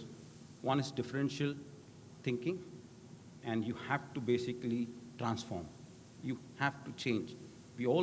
Everybody in the ecosystem, if we want to seize this opportunity, we will have to act and think differently. It has to start from the time we conceptualize and to the time we go and execute. And I'm talking about many people, many institutions, organizations, schools, support services like banks, phone providers. Everybody has to start thinking very different. The year 2024 has been, in fact, it started in December 2023, where we saw a change coming, which was, again, the GIC amount went up from 10,000 to 20,000, and that was the bonus for the new year.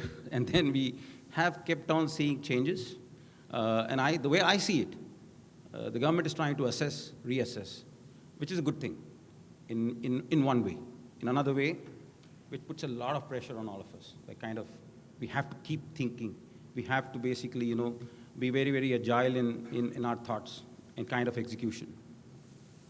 So some of the changes which come to my mind, changes such as the caps on international study permits, the restriction on the postgraduate worker program. These are some of the things which basically have impacted the perception of international students when they're choosing Canada as a destination to study abroad. When these measures are specifically introduced to kind of bring sustainability to the entire ecosystem, we understand that. But what it's done is, on its immediate service basis, it has created an impact. It's created kind of an effect, which is basically, which leads to a lot of kind of what's happening effect. Like, what are we trying to do? What are we trying to achieve? How are we trying to achieve? These are some key questions which we keep hearing from our segments. When I talk about these two changes, and if I have to basically drill down in both these changes, the first one being the instrumenting a cap on the study permits. There was nothing like this before it was introduced in Feb. There's now a cap for 2024, which is 485,000 study permits. That is what they're going to absorb. And I look at September data of IRCC, I think they're well on path to achieve that. The next thing which they've said is that they're going to look at 10% reduction in 2025, which means the total study permits will come down from 485,000 to 437,000. 2026 is good news. There's no change. 2025. So we should be happy about it. That's one way to look at it. But then I will look at it, because from a banking industry, I just like some kind of stability, even if in the future, it's fine. The second thing which I think is kind of really affecting the colleges, and we've been working with them for many, many years, and I can kind of feel the thought process, what's happening there, is the way these changes are coming in the postgraduate work permit program. Canadian colleges have been a very, very integral part of the entire education system of Canada. Recent changes mainly made to this program are bringing challenges. It limits the eligibility of graduates only to programs linked to long-term shortage occupations. Now, this is something which was not happening before. So again, thinking has to be changed. I heard my fellow speaker speak about how there is reduction of eligible programs, especially in business and hospitality. Big stream for students to come in. Now it's moved to health, trades, technology. Now we need to think different. Courses have to be different. Existing courses have to be altered. New courses have to be introduced. That's what I mean by thinking different. We have to do this, right? Otherwise, we'll all see an impact on the inflows. The current challenges kind of present a critical moment for introspection and innovation. I think as we move forward, several steps have to be taken. A couple of steps which I would like to highlight here is that one is, again, both are coming from the education institution, because they are the single line leader pathways for students to come to Canada. Colleges and universities have an opportunity by aligning with the workforce needs. They can actually focus on training students in fields with direct industry needs. The alignment ensures that international education and the students' education pathways are even more directly linked to the viable job opportunities which are presented in the Canadian government environment. Secondly, we have been over-relying on certain corridors when we come to recruitment of students. We go to top 5, 6 corridors are trying to basically form a mosaic here. I think we'll have to kind of just break this. We have to add some cultural diversity, expand recruitment efforts to underrepresented regions, which basically also reduce the reliance on these corridors, which we are right now focusing on. And lastly, I think as we, the institution, the colleges, universities, banks, while we do our stuff, while we do everything what is required to be done at this spur of the moment to make it continue, I think the international students also will have to step up. They'll have to, kind of start thinking differently, because their sourcing or the source of information, as I call them, also used to be the agents. They used to work with a lot of, support services, which is not education institution all the time. I think that is going to become very important. They'll have to change the source. I'm not saying that you should not do that, but do it in a relevant and check again and again. Try to check with the institution what's happening. Try to check with the experts. Stay glued to the government news. There is a lot happening in media, in the world of social media such as YouTube, Facebook. There's a lot which basically comes out, which is not true all the time. So try to basically check if that information is really true, or is it really relevant to what you really want to do. They have to research programs thoroughly. As you focus, the Canada focus is going to change, and we are ensuring the graduates possess the skill which is needed by the employer. Now we're going from the other end. Prospective students will have to be strategic about the education choices. They have to stay, if they have to stay in Canada, they have to basically gain work experience graduation. They will have to pay close attention to these changes. It cannot be like, you choose a stream, come here, and then figure out, okay, you know what, it's not going to happen. It's not going to make my, objective served. To conclude, I really think that as the landscape continues to evolve, prospective students and current international learners must stay informed about these changes. That's one end. The other end, colleges, universities will have to basically think differently, act differently. They will have to basically alter their programs, create new programs, which will serve this need. The journey will not be easy, but it is essential. Together, we will have to work to build more inclusive, resilient, and a sustainable system for this education. Thanks.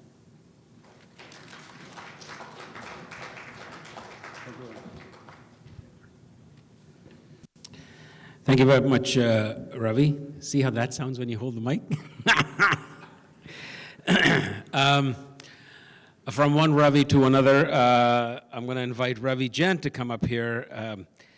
And just a little bit about Ravi. Ravi Jain is founder of Jain Immigration Law, past chair of Canadian Bar Association, and past co-president for Canadian Immigration Lawyers Association. Ravi has been invited to address committees in both the Canadian Senate and House of Commons as a subject matter expert in immigration law. Ravi Jain. Thank you. Thanks, Ravi. Thank you. All right. Let's see. I don't know if my presentation is loaded. All right, it's nice to be here with you all. So yeah, this is a little bit about some of my background, but I think the introduction covered it very well, so thank you. And for the last 10 years, I've been sort of volunteering with the bar, so it's been quite a journey, but practiced for a number of years, and then I wanted to get a sense of what was it like on the other side. So getting to know, about policy and operational issues and all the challenges we're facing, with the government and trends. So this is just, I'll skip to the presentation. I mean, this is the basic requirements of a study permit. Nothing overly controversial, except obviously the landscape has completely changed. And I expect there'll be a lot more refusals coming out of particularly the High Commission.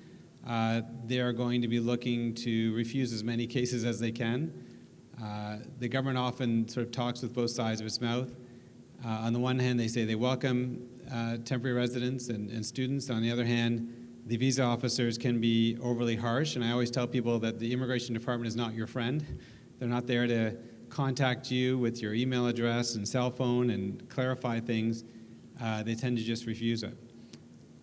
So as you've heard a bit today, the trends are it's been fairly dramatic in terms of the rise in international students over the last 10 years or so, and the number of people on work permits as well.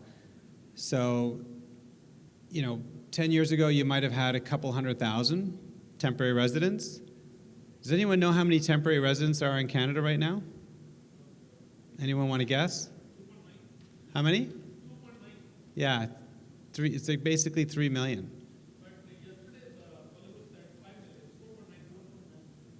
So it's dramatic, right? I mean, from a few 100,000 to 3 million temporary residents, it's dramatic.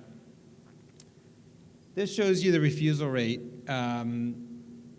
with less than 10%. So interesting, Mexico is on that list. I find that interesting because, of course, we removed the Mexican visa requirement, and the refugee claims shot up from Mexico, and that's added to the backlog. These are countries where the refusal rate is higher than 40%. So you see Sri Lanka, Pakistan, Bangladesh, India.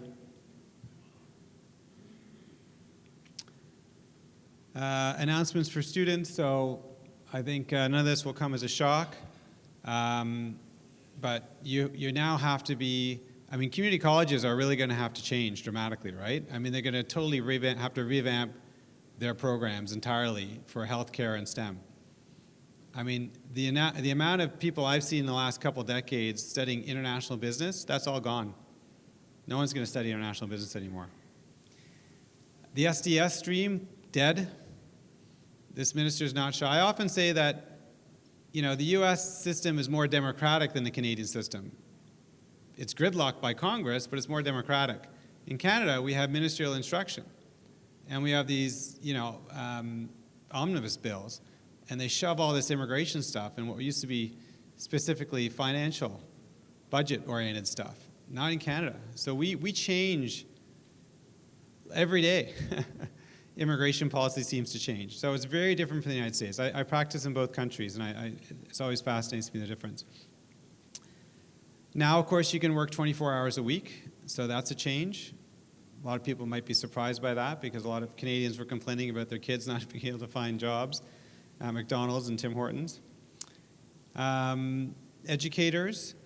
So if you're Seneca or if you're any other community college and you're not completing your compliance reports or verifying your acceptance letters, you can be suspended.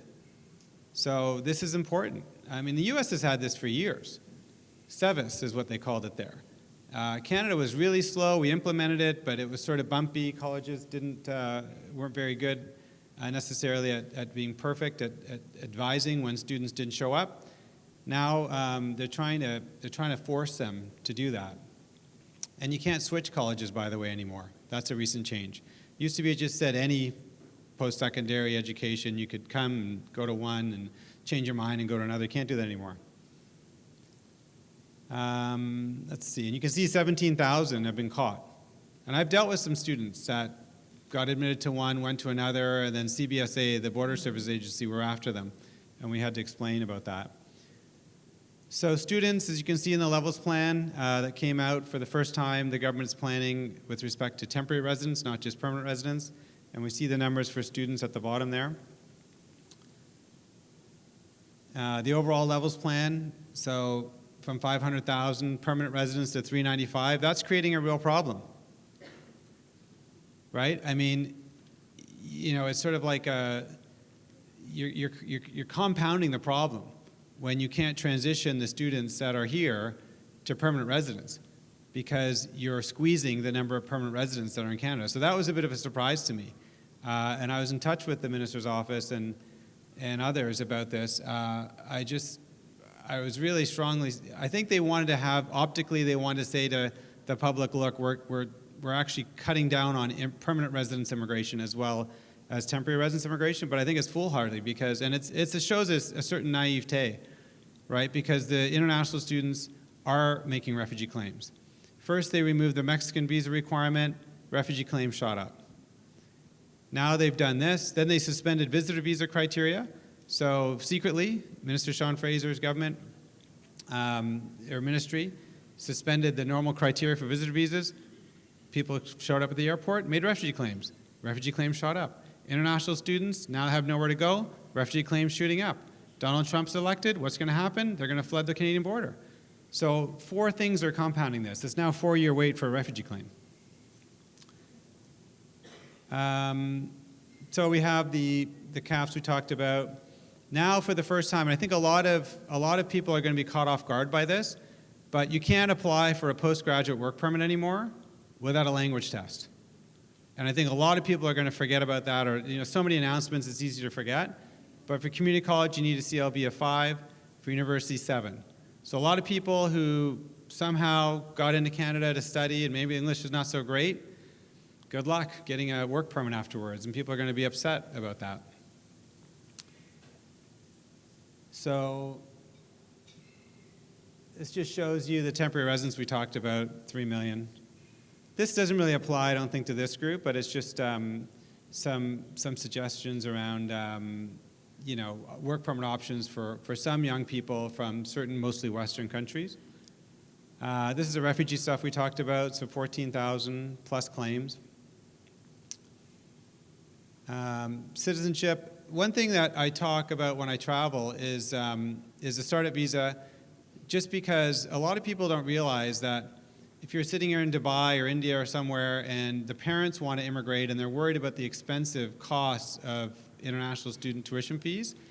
So if you think about it, if you can immigrate under the startup visa and you're saving, because instead of spending $60,000 a year in tuition, you're spending $6,000, and you compound that over multiple kids over multiple years, it becomes cost effective to immigrate under the startup visa program. And this is just some stuff I talk about in terms of why Canada is a great place to live. And I talk a little bit about ethical representation. Not every immigration consultant is bad. Many of them are striving to be diligent. But, we have the Prime Minister in his video talked about bad actors. We have the Premier of Ontario who talked about scumbag consultants. And then we have, of course, the Minister himself who was recently talking about consultants. So in Canada, we've been experimenting with immigration consultants, just like other Commonwealth countries, like the UK and the US. UK and Australia. In the US, you have to be a lawyer. The Canadian Bar Association's position has been that as long as they can be effectively regulated, we're okay with them. That position was our position for 20 plus years, and then we changed. Under my leadership, we said enough's enough. There's a real problem. There's been 3 attempts at regulation of consultants, and unfortunately, we hear the stories about selling labor market impact assessments. We're seeing high degrees of fraud and negligence, and enough's enough. So now we're saying that really they should work with lawyers, and lawyers should be having their licenses on the hook, because a lawyer, has to graduate from university, go to law school 3 years, have an internship every year. There's a lot to lose. And so, look, I mean, not every, I guess, immigration consultant is bad. There's many that are striving to be diligent, and many that are doing a decent job for their clients. But, immigration law is very complicated. And, it's fast changing, and lawyers have to keep up with case law, and they have certain ethical requirements, and as officers of the court, they have ethical obligations inside the courtroom and outside the courtroom, and that's where I think we see some stuff becoming problematic. So I think there needs to be either much more effective regulation of consultants, and that means you have to audit them. So I was just audited by the Law Society. They did a spot audit to make sure my trust funds were being handled properly. And, when you have just around 2,000 lawyers, the Law Society can do that. Law societies across Canada. When you have 13,000 immigration consultants, with 600 being added every year, and in the future there's going to be another few hundred from the Montreal course.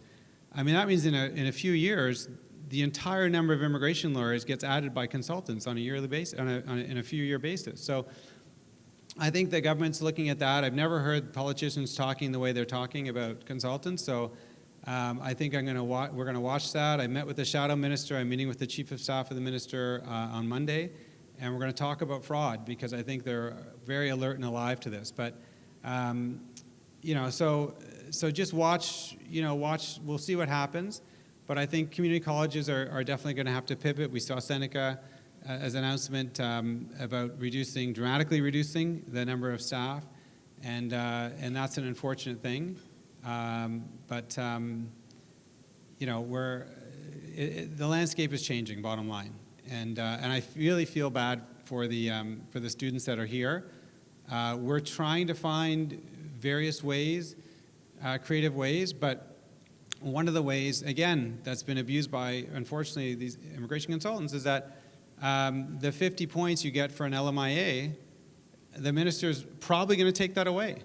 So that's what frustrates many of us, you know, who are lawyers, because they keep taking away our tools to help people based on the fraud committed by others. And if we take away the 50 points, then what are they going to do?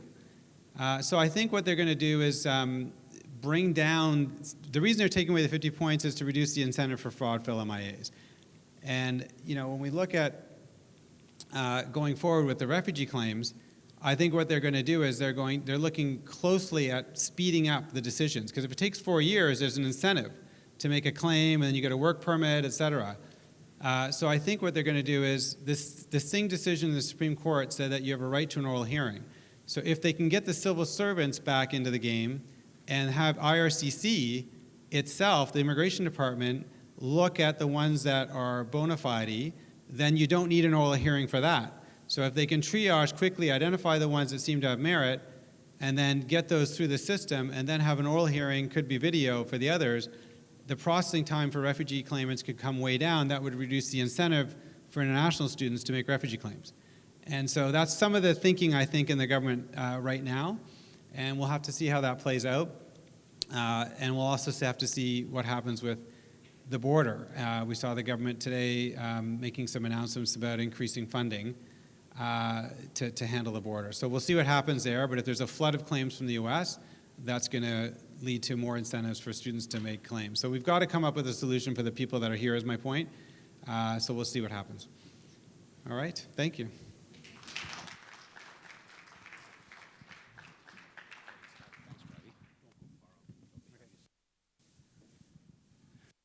Very insightful. Thanks very much, Ravi. If I can please also invite Shadia back up here, and as well as Ravi Balchandani coming up, and Vipul, you're going to come and lead this panel.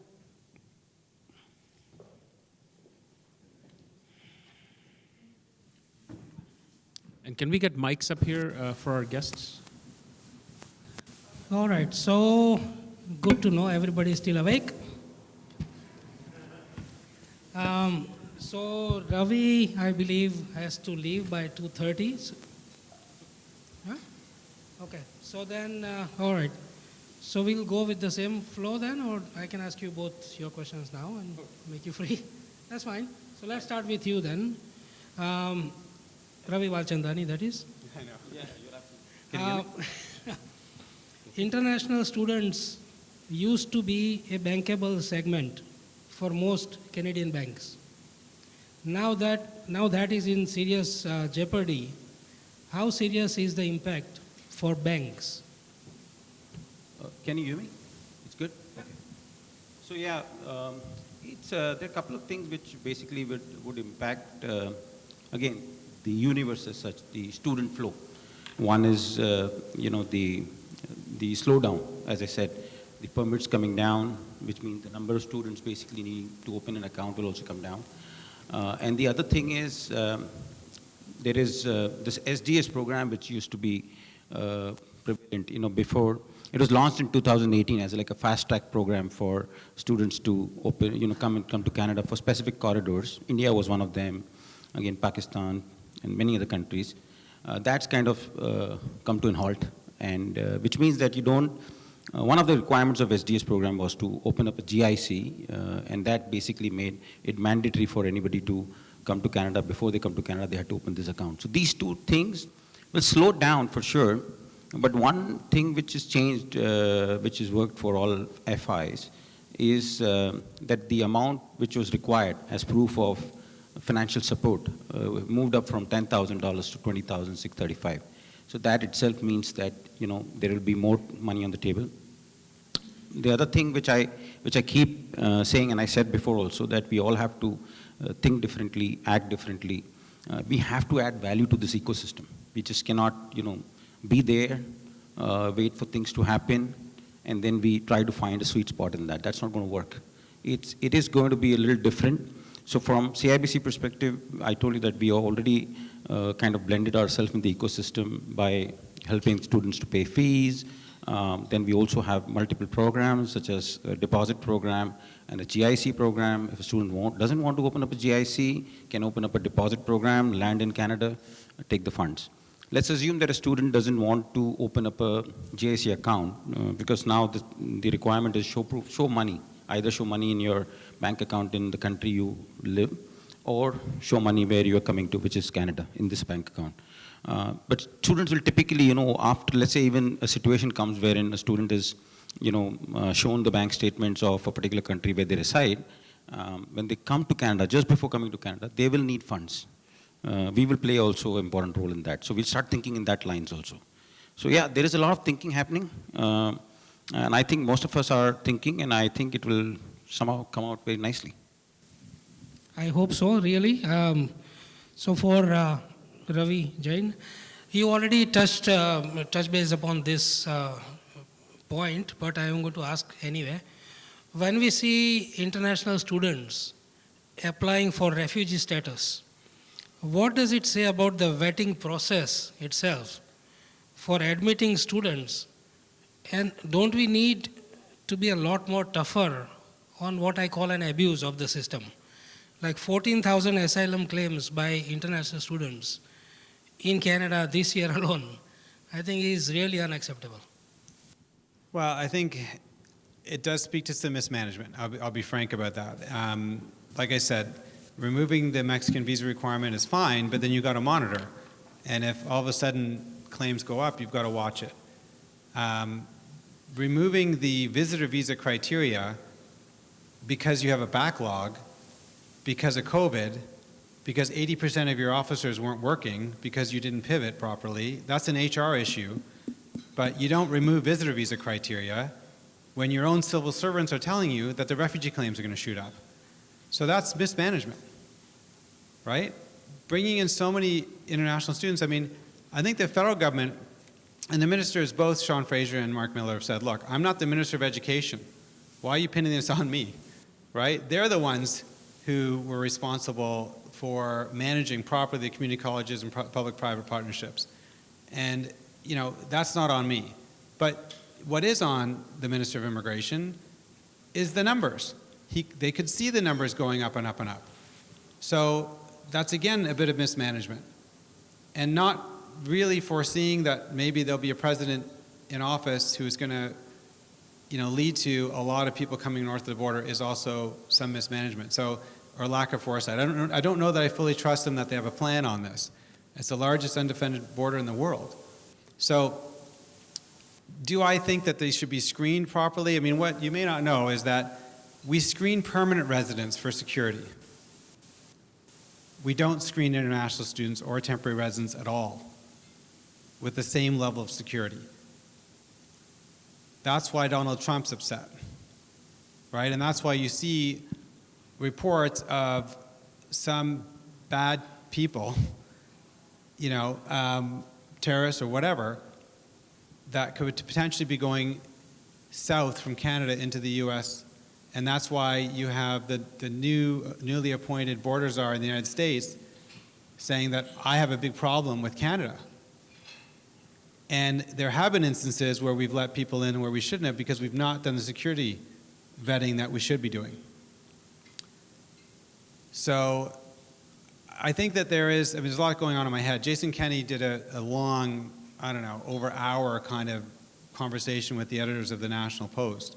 And I watched that because I was kind of interested to see what he had said. And he said, look, when I was minister, I was going to places like Syria and I was trying to figure out if there's a problem with people who are potentially dangerous to Canada's security coming in. I'm not saying Liberal ministers wouldn't have that same concern, but I'm just saying that Minister Kenney said he went there and really wanted to get to the bottom of this.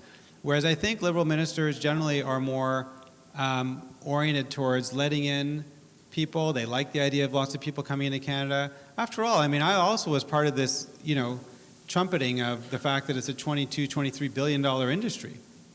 And the fact that we have a low, an aging population. Actually, I changed it to an aged population because it was no longer aging, it was already aged, and a low birth rate. So I was part of that kind of, I was buying into that, and all labor force growth has to be coming from immigration. I'm an immigration lawyer after all, so I was saying the same sort of things. But what I started to notice, and my friend Kamal also started to notice, were the high suicide rates amongst international students. So 2+ years ago, I was starting to talk about that, how there's a lot of people who are killing themselves, literally, because they've spent all their parents' money, and they've been duped by a consultant, an agent maybe in India, saying that there's a guaranteed pathway to immigration. And of course, we know there's no guaranteed pathway to immigration. So in terms of vetting, I just think that there's, I don't really blame so much the students. I do feel badly for the real refugees who are students, and there are some, who are now going to be sucked into this backlog and painted with this broad brush. I had a woman from Saudi, her uncles wanted to marry her to some older guy. She came to my office. She was scared. I made a refugee claim for her. We won. Those are the genuine refugees that are now going to be affected by all the fraud that's happening in our system. Okay, so over to you, Shadia.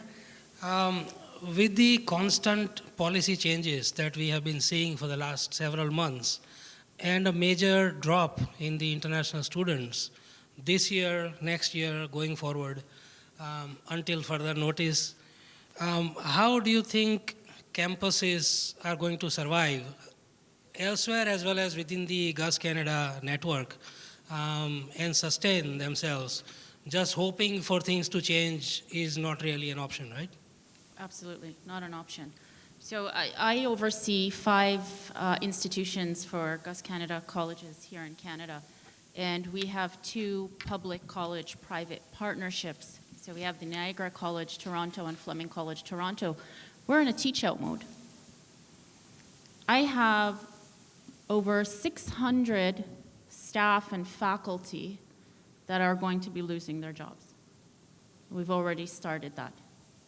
So we have 2 semesters for one of our colleges, 3 semesters for another college.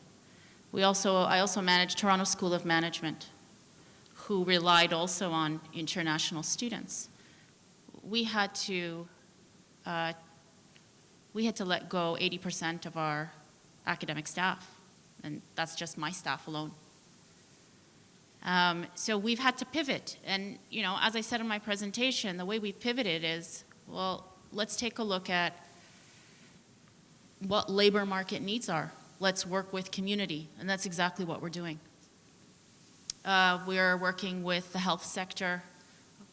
We've opened up the Ontario Health Institute. We've added PSW, huge shortage in personal support workers. We're looking at practical nursing for our BC campuses. We just met with healthcare industry partners with regards to labs and what they need. And they've been telling us MLT, MLA, phlebotomy. So we're building those programs. As I said yesterday, I was in a meeting with a huge organization that deals with engineering and nuclear energy, and they have a huge shortage as well. So we're going to be working with them to build programs. At this point, that's all we can do, right? We can't hold our breath and kind of hope that the government is going to overturn their decision and allow international or PCPPs and international students back to our colleges. I mean, something like Toronto School of Management, who's this institution has been around for a very long time. We didn't get any PALs.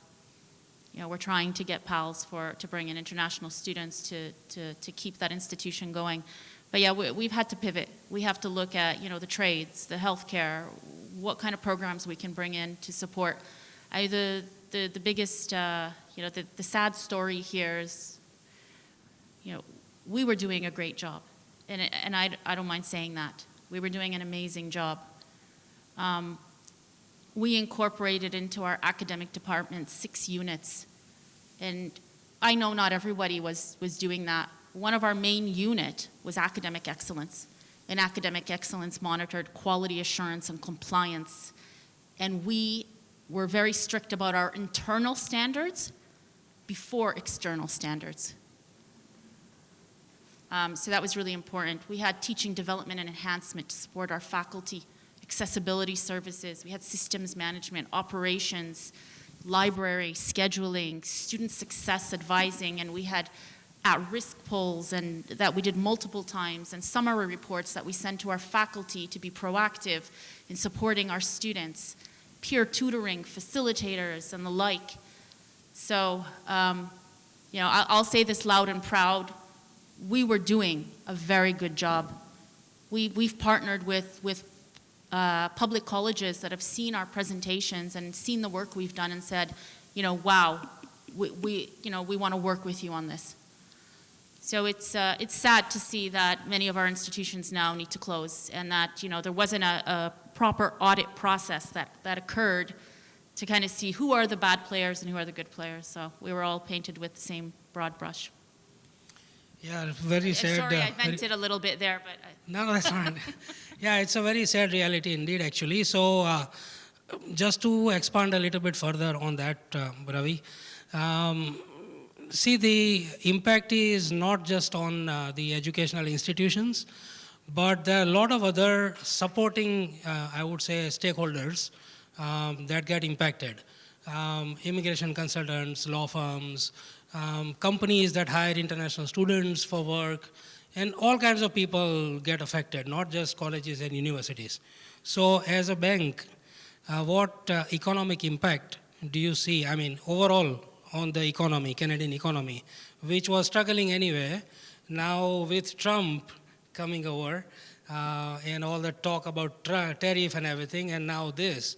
So what impact do you see on the Canadian economy overall, as well as on the labor market, because now the international students are not there as many anymore? So my take on this one is, like, you know, we will see an impact on the labor market as well as the economy. If you look at the immediate short term, like, you know, look at what's happening now is something which nobody had kind of envisaged or thought. So we were not prepared. So it's going to happen, it's happening. And as she pointed out rightly, I agree with her that, you know, layoffs, things basically, as you said, the industry here is struggling. But if we all think fast, like we have to kind of, you know, it's rather easier said than done. Like, I have a feeling that we will come back and reabsorb the talent in some or the other way. Two key things which come to my mind. One is that how do we retain the existing people in the ecosystem? Like, you know, that should be also one thought which the government should be thinking. I'm sure there is something happening or may not be happening. I'm not a part of the government, so I cannot say. But if there is a thought like this, and they kind of understand that this could impact the economy and the labor market, they would be thinking. And if they think and go towards that direction, I think we will very soon come out of this, you know, stage which we are right now into. And the key is to retain the people. Find a way to find something which is, you know, worth their skill set. Okay. Yeah, sure. So you can stay or you have to? No, okay. All right. So next question is for Ravi Jain. India is a large part of what we do as well, right? It's a business platform primarily for the Canada-India corridor. Now, according to your presentation, India has a refusal rate of 46%. Is this a case of Canada finally waking up and taking this file seriously? Or is this just putting up a show of doing something as elections are now approaching soon? And how will this solve the problem long term? Well, if you're asking about the refusal rate, you know, this gets back to, I think, our different approach, you know, as I say, between, you look at the UK and Australia and Canada, and we have a very different approach from the US and Germany where only lawyers can represent. So I don't think there's the same issue for F1 student visas if you go to certain regions of India and they have whole areas that are devoted to, student visas for Canada.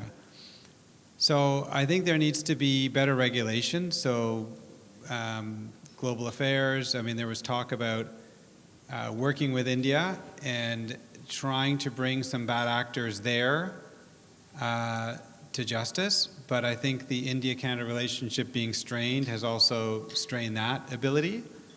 So it's hard, and then there's the fact that the regulatory, the current iteration, the third iteration of the body for regulating immigration consultants has indicated that they are not going to insist that the consultants be in Canada. So how does the regulatory body regulate people who are living in India, for instance? And the reason they're taking that position, I believe, is because they think it's discriminatory per the charter. But, I have real problems with that because you have people living in other countries and we can't effectively regulate them and they're doing whatever they want. And then with the Canada-India relationship being strained, we're not working to educate. So we have open fraud. We've had open fraud in India for a long time, like $20,000 or $30,000 to marry the boy who's here on a study permit so that the daughter can get a fake open work permit. That was openly advertised. Nobody did anything about it.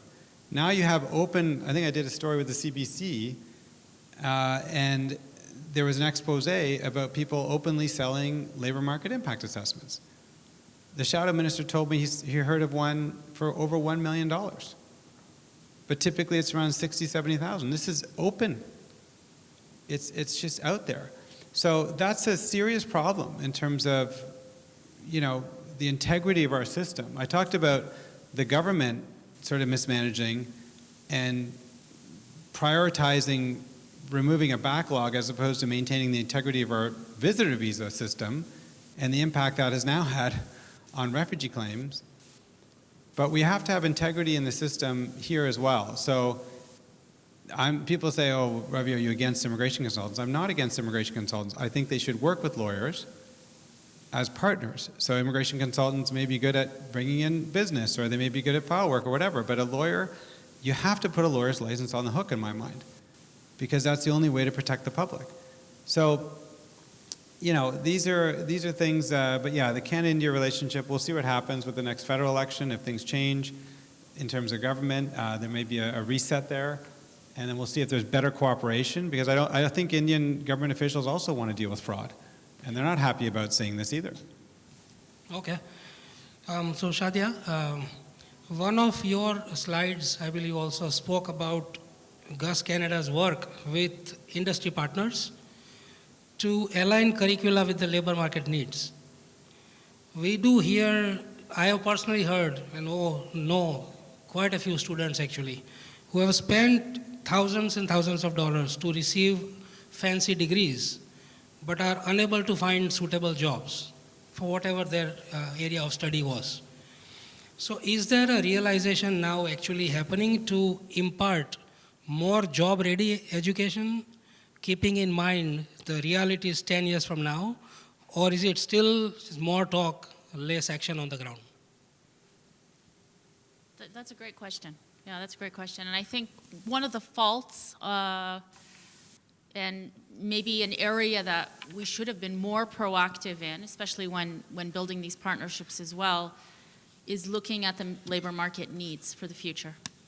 And a lot of the private divisions were, opening up business programs.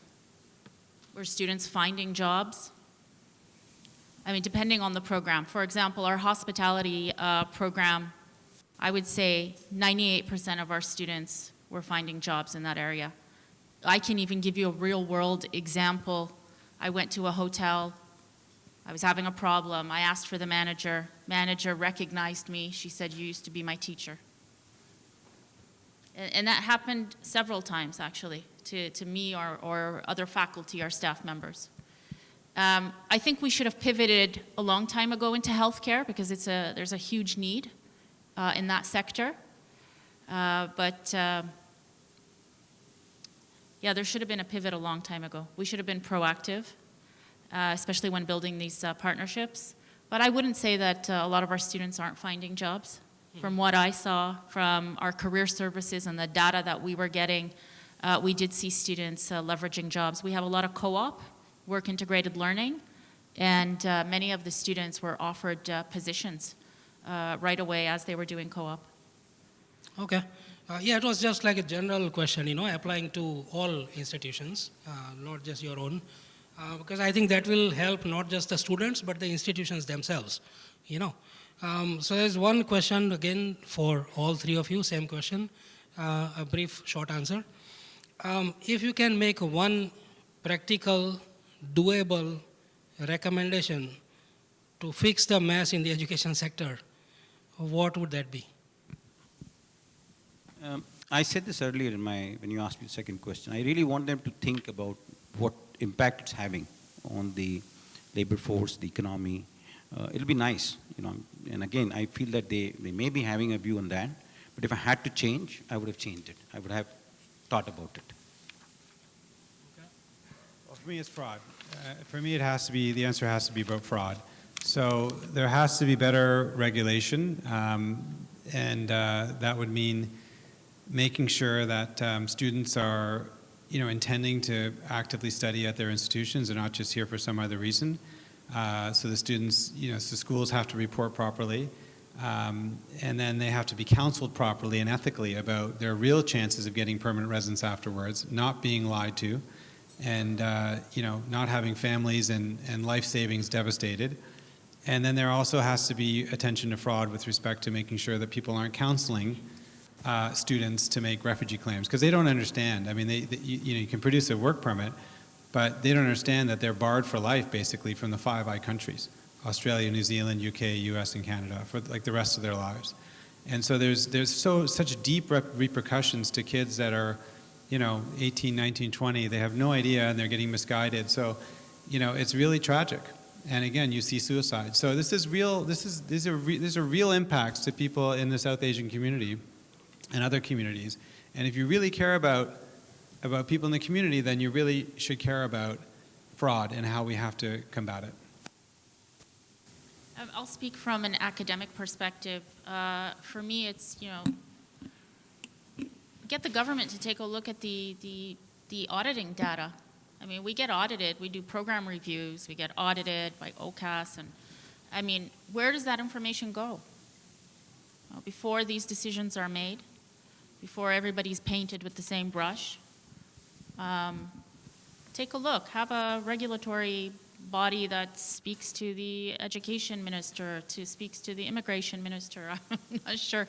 Take a look at who these bad players are and who the good players are, and don't paint everybody with the same brush. And there's so much happening now with these public colleges. Some of our partnership colleges of having to close 29 programs.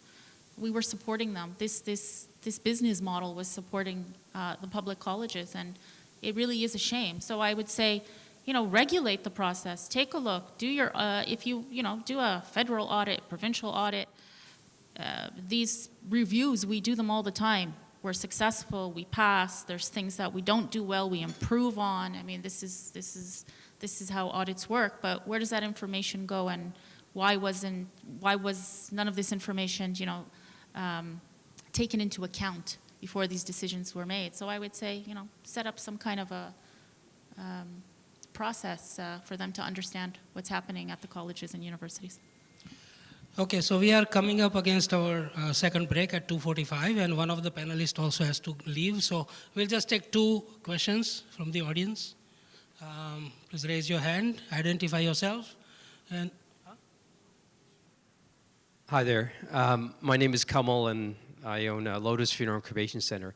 I do deal with a lot of international students. My question to the panel is this, and to recap a little bit what Ravi was saying, I also bought into this whole model about, we are in an age population, and my generation is the sandwich generation, right? We're supporting the seniors, but there's not enough behind us to support us as the years go by, right? Because of low birth rates, right? So we need immigration. And the problem is, you're right, a lot of these students, and I'm going to challenge you a little, Sharja, you said about they're finding jobs. Yeah, they're finding jobs, some of them, but they're not necessarily paying their bills, right? They're falling behind in bills. It's not leading to meaningful jobs. So the question is, really those jobs that are out there. The other day I was with the president of the Iron Workers Union, and he was saying there's 7,000 jobs being exited. We're going to have 7,000 jobs vacancy, but we don't have anybody to fill these jobs. So the question is, why can't India promote things like that, saying, come to Canada, there are 7,000 jobs, go into this skilled trade, right? I think skilled trades is something that's still undervalued, because even the kids domestically growing up here, my son, my daughter, they don't want to do those things either, right? A lot of the kids don't want to do it. So bring in people who really want to do it, but promote those proper skill sets that are needed to come here. So any of the panels, it'd be great to see some of the government, some of the schools promoting those jobs, saying there are jobs that you can make 6 figures, you need to get into these professions, don't pursue these things, pursue these meaningful jobs. Yeah, the problem is that if you look at the stats in terms of the numbers we're bringing in the trades you're referencing, it's very, very small. Like some of the numbers shocked me. It was like 2 people in this or 4 people in this. So we're not used to doing that. I mean, the economists were saying we should look at education, age, language proficiency, and people will adapt. But we have a federal skilled trades program, for instance, but we typically do a couple draws a year on it. And so, we're not doing enough draws in terms of, what I mean by a draw is when you select based on that particular skill set. So we're not doing enough of that. And also there's the red seal requirement. And so you need to have a labor market impact assessment, or you need to have, like a certification from Canada, which requires a lot of apprenticeship and that kind of stuff. So some of the barriers need to be looked at in terms of relative to our need, and we have to pivot. But so what they're doing now is they're doing, again, targeted draws, but they're picking people who speak French, people who are in STEM, people in healthcare, and to a limited extent trades. But then again, if you think about it, what does French language ability have to do with the skilled worker class, which is about the ability to successfully economically establish in Canada? Nothing. It's a political objective meant to address sovereigntists in Quebec who are saying that French is declining outside of Quebec and the rest of Canada. So you have things like that have nothing to do with the federal, the skilled worker program. And then you have healthcare workers, great, bring them in, we need them, but then they're going to potentially be paid by taxpayers, right? So I think what's missing in all this is a real focus on innovation and people who are going to actually create jobs, right? Because if you just bring in French speakers who are very low on the points, and you bring in healthcare workers who are going to go be paid by taxpayers, you're missing out on all the people we need to create innovation and jobs and move the economy forward. So there needs to be a focus on that, I would suggest. And trades are part of that.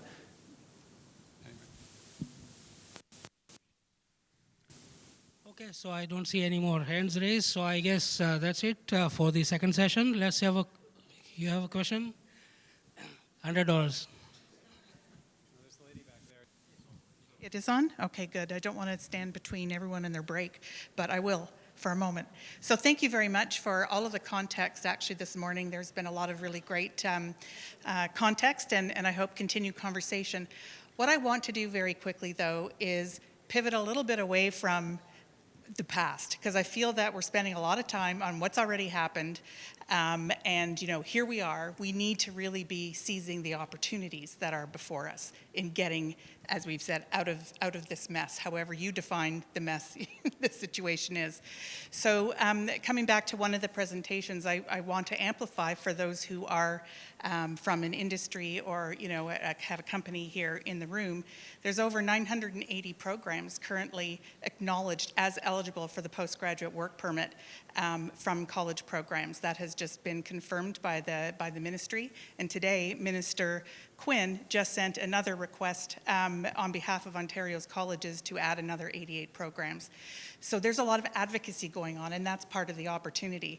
So if, when I think about the legal challenges and just the practical challenges and the labor market alignment, if the area that you need employees coming from is not represented on these lists, if you will, that are eligible for the postgraduate work permit, there's an opportunity to help the post-secondary sector advocate and make your case known. So it's not just our voices saying we need people to fill these 7,000 jobs and they're not, this program or this pathway is not on the list. So that's a real opportunity. And when we also think about our institutions, huge change. No question, and we're still reeling from the impacts of the change. Not going to be easy going forward, but we need to really be thinking creatively about what we're going to be doing going forward and how we continue to work with our industry partners. We will look different as institutions, and the programs are looking different, but there is continued conversation. And I know at my institution, which is Centennial College, sorry, by the way, we are really focusing on the future and where we need to go. I would also challenge, for example, the legal profession. How do we, if we want legal, prepared lawyers to be our immigration consultants for our students, which is, the highest level you can get, how do we help make that more affordable for students, for learners? How do we help support them through appeal processes to hold IRCC accountable for the decisions they're making? We have discovered through our cycle, this cycle, there's been quite a number of errors or clearly some issues with how decisions have been made, and we have challenged them and we have been successful. But we can't do it like that forever because it's a labor-intensive activity. So I think in whatever area we're in whatever sector we're in, this is the time to be as creative as we can be and think how we work together and look towards opportunity as opposed to dwelling on how we got here, because we're here. Thank you. Quick to add on that. So last week I was on a panel with Justice Steiner from the federal court, and there is a study permit pilot in the Federal Court of Canada. So when you get a refusal on a study permit, the only appeal mechanism you have is to go to the Federal Court of Canada, which is normally an expensive process, right? And and there are lots of immigration lawyers out there. There's, like I said, about 2,000. There are junior lawyers, there are senior lawyers, there's all kinds of fee scales, but the pilot makes it much more affordable for students to be able to appeal. And then so some people were saying to the lawyers, well, isn't that bad news for you? Are you going to make less money? But I have to tell you, lawyers are not business people. We're not business people, right? We're professionals. So as professionals, if it's in the interest of my client to have a simplified process to go to federal court, and it's a fraction, like 25% less to appeal, I will take that option, right? And because it's in the interest of my client. So that's the kind of mentality we as immigration lawyers have. If you look at the Canadian Bar Association submissions or Canadian Immigration Lawyers Association submissions, many of those involve making the process simpler and involving us less. Why do we do that? Why do we spend our time volunteering? We're not paid. We're not, some of the others out there who are paid to advocate for the other groups. We're pure volunteers, and so we're doing this out of an impulse because we've seen the suffering, and we want to help people, and that's what got us into the profession to begin with. So there are cost-effective ways to appeal, and same thing with respect to legal fees. I mean, we're seeing exorbitant fees being charged by non-lawyers, and it's shocking, what we're seeing in the bar. And I don't think people understand. They go into a law office, people are saying they're going to a lawyer. Guess what? You're not a lawyer, right? So there's a lot of misinformation out there. There's a lot of confusion, and some people aren't as easily able to find lawyers and don't even understand the difference. So, that's part of it. Hi, good afternoon. My name is Mazhar. I'm from Bangladesh, and I'm from Emirates Airline. And just to let you know, my first Canadian visa application was rejected, so I'm one of those countries. But I kept on trying, and here I am. Ravi Jain, it's the last question. I don't want to bother you. As an airline, we really focus on the next 5 to 10 years of, the flight bookings, the numbers of flights we're going to bring in. So if we are looking at the restriction on the immigration by 20 to 22% for the next 3 years, so what are the countries, if the government changed, they will look into people bringing from? And what are the numbers might increase by? So you're saying if the numbers decrease, you're worried about, from an airline perspective, where are we going to, are we going to have the same numbers of people coming in? That's what you're saying? Yes. I mean, there's also the reality. I think it also will depend on the Canada-India relationship when you're talking about that specific country. But again, people aren't just coming. If you look at the what was 500, now 395,000, a lot of people think those are all people coming from abroad to Canada, right? Or the number of temporary residents decreasing. But in reality, a lot of the people becoming permanent residents are already here, right? So it's not the case that just because we're decreasing the overall number of permanent residents from 500,000 to 395, that necessarily means that those people aren't going to be coming from abroad, because again, you're selecting from the pool already here. But in terms of the future, I mean, who knows? I mean, it's hard for me to predict about flights and that kind of thing in the future. But I think if there's a change in government, I think there could be a reset with the Canada-India relationship. So we could see, that being maintained. And again, people are going back and forth who are Canadian but have an Indian background, right? So that could be maintained. We'll see what happens with Mexico. There is a modified visa requirement, so we've not fully instituted it. There's exemptions. If you've had a U.S. visa or been to Canada, you don't need to go through the full visa process. It's a modified electronic travel authorization. But we'll see. If claims go up, then we could go back to a full visa requirement for Mexico, and that could decrease flights there. But I mean, in terms of the rest of the world, we have to wait and see. Okay, so that's it for session number 2, guys. Please have a big round of applause for all our speakers.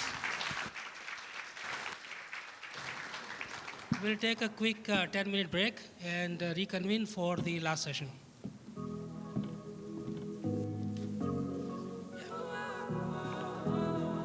All right, folks, if you want to make your way, we're going to get started.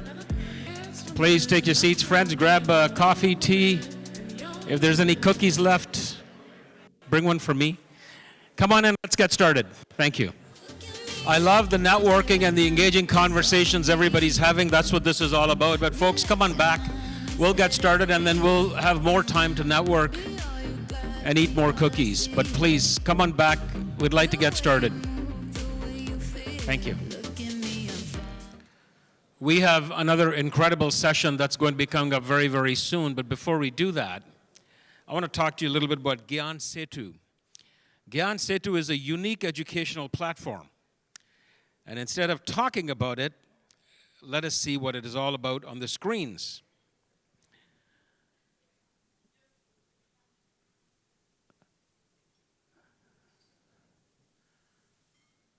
So we also have a video, but do we want to play the video first, or should I invite the two of you up first?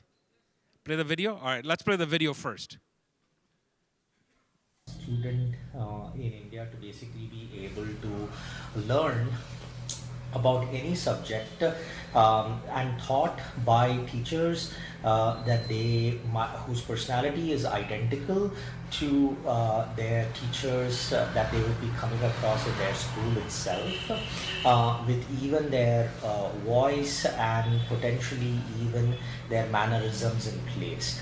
We have developed this based upon a bunch of different AI tools coming together, and the general idea that we are going after is to make sure that any student anywhere, regardless of their economic background, can get education in the language of their choosing, following a certain curricula that is prescribed by the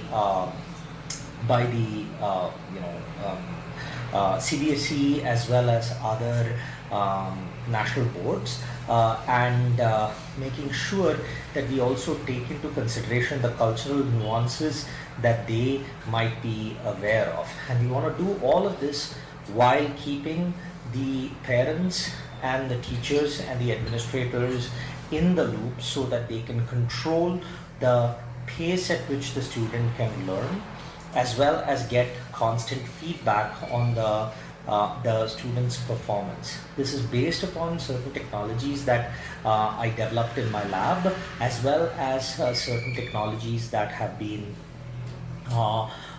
that are becoming more and more pervasive, and it can be tailored to ensure that the teaching material, the material from which it learns, and the material that it is going to be based on is completely in control by the educators. We think that as this proceeds, we can have, we can make education as pervasive as if one were to think about what UPI did to the democratization of banking and access to financial tools. We think of Gyan Setu as a tool that allows restricted access to education to anybody within the Indian subcontinent. Namaste to one and all. Gyanasetu is an interface that shall provide world-class education to every student who is willing to put in the efforts. Education that is holistic, purposeful, and empowering. Not just education, Gyanasetu will also provide our students with that emotional element which is so critical in giving them the cutting edge. All over the world, we see people of Indian origin creating magnificent impact in multifarious ways. And most of them have had access to very basic government school education. Our own team of founders and co-founders have the same story to tell. Gyan Setu would bridge that gap and take every child from the village into the world. In fact, our very headquarters are located in a very humble Haryana village.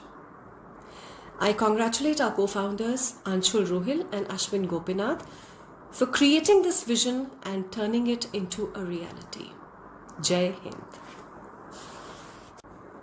Not just education, Gyanasetu will also provide our students with that emotional element which is so critical in giving them the cutting edge. All over the world, we see people of Indian origin creating magnificent impact in multifarious ways. And most of them have had access to very basic government school education. Our own team of founders and co-founders have the same story to tell.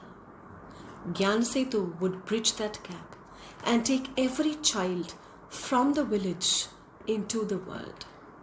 In fact, our very headquarters are located in a very humble Haryana village. I congratulate our co-founders Anshul Rohil and Ashwin Gopinath for creating this vision and turning it into a reality. Jai. Great.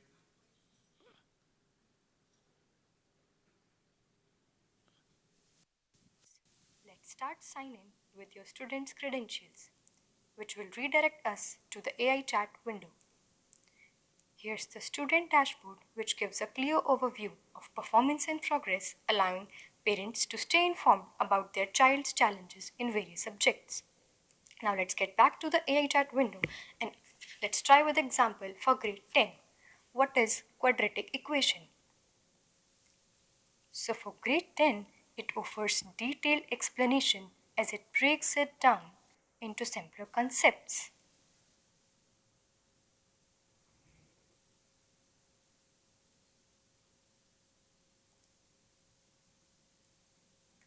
Well, that was quick.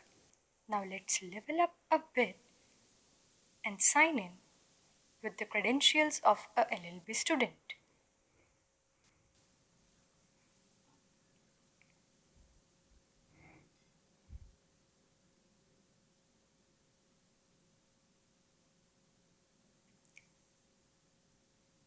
Now we'll ask a question for a law student. What are the laws applicable in India in drink and drive case? Gyan Setu caters the different learning styles, offering both brief summaries and comprehensive analysis. Notice the difference in complexity and depth tailored to different curriculums. So as we can see whether the student is in 10th grade or All right, thank you very much. There you go. Thank you. Very, very nice. I'd like to invite Kanika Kataria and Arpita to come up here and say a few words about Gyan Setu. No? No. What am I doing? Oh, you're giving him a plaque. Oh, we're recognizing them. Look at that. Very nice.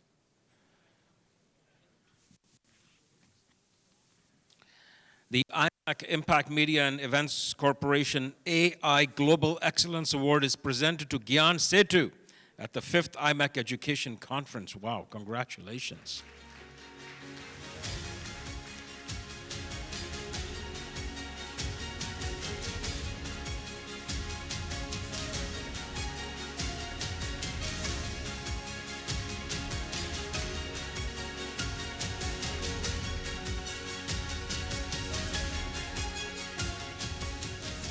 Thank you, Kanika. Thank you, Arpita. Congratulations. Thank you for all the work that's being done with Gyan Setu. Folks, it's time for the third session. We're going to talk about reskilling and upskilling after 40. That's most of you in this room. I'm kidding. No, it's not. Not Kanika and Arpita. No, we're not there. We're a distance away. I'd like to invite Istvan Imre come up here. And Istvan Imre is the Associate Vice President, Academic and Continuing Education at Algoma University. He's been instrumental in expanding Algoma University's professional and continuing education division into a global enterprise. Would you please welcome Istvan Imre?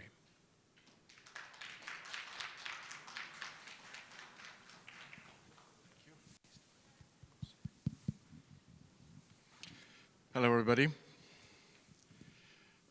I just found out toward the ends of the break that there's cookies outside. It looks like many of you made the same discovery too. Okay, so this is going to be what I'm going to be briefly talking about today, introducing very briefly, what is upskilling and reskilling. Thank you. Hope you hear me better.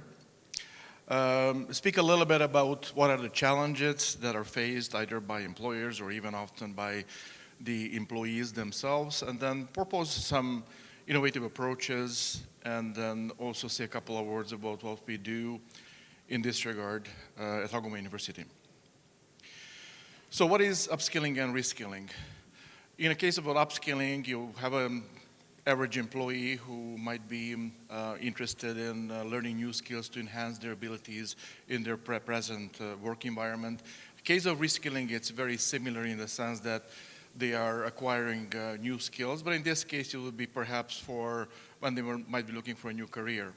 And then finally, in the light of the previous discussions that we had earlier today, where a number of speakers have spoken just how much our context, our environment has been changing. I think somebody was talking about calculators in the 70s and 80s, and now we are dealing with AI.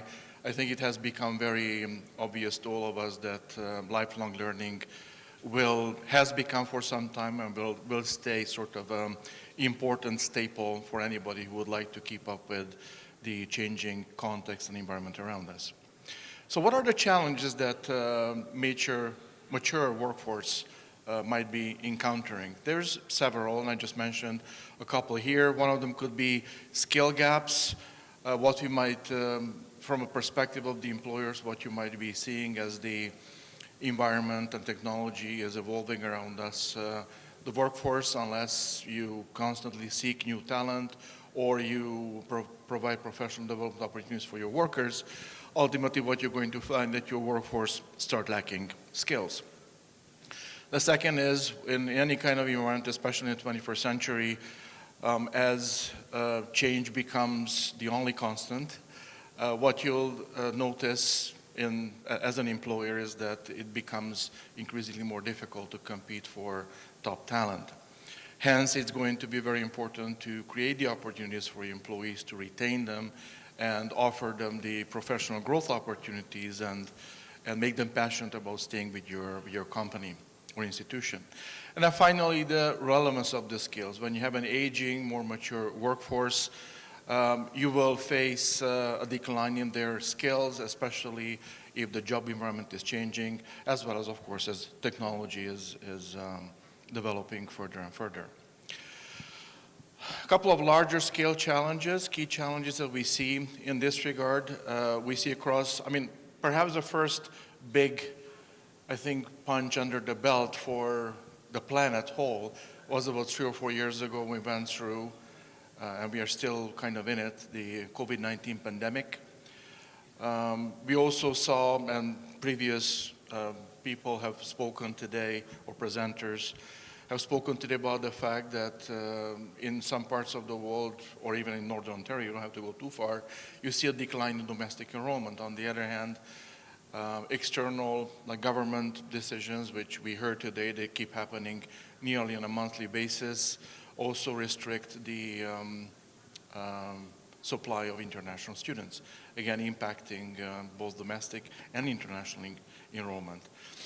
If you look at, on average, what mature workers experience, as well as lower skilled and medium skilled workers, you tend to see that they are less represented in formal training programs once they hit 40 or older. And that, at least in part, may be due to the fact that many institutions or employers may not be offering any formal training programs for them. And then finally, I think we've been quite aware in the 21st century, and one of my favorite phrases, that 21st century started 24 years ago. What we keep seeing is that as the environment is changing around us, there's increasingly more emphasis on people wanting to have job security, on wanting to have access to opportunities, to training opportunities that are customized to their needs, that are available at their time when they are available, and fits their schedule as well as their financial abilities. And then finally, since we're talking about the last slide about challenges, there's also a challenge of the perception of the very workers who are over 40. Many of them might look at maybe a reskilling opportunity and say, I'm not sure that this is all that important or will in fact impact my career advancement. Some of them might worry about, okay, well, I might take a professional development, maybe outside of what my employer provides, if they provide any, but there's a financial cost. Will that financial cost pay off? If I pay that, I don't know, X amount of thousands of dollars, might I see eventually that it's going to have a payback in the way of actually being able to advance my career and potentially receive salary increases? And then finally, we see this fear of irrelevance. Over 40 people might have been out of sort of more traditional learning opportunities for quite some time. They feel fairly comfortable at where they are, and they feel that I'm not sure that whatever new I might be learning is actually relevant. I might put in all that time and effort and money, and my employer will still go for the latest and greatest external talent.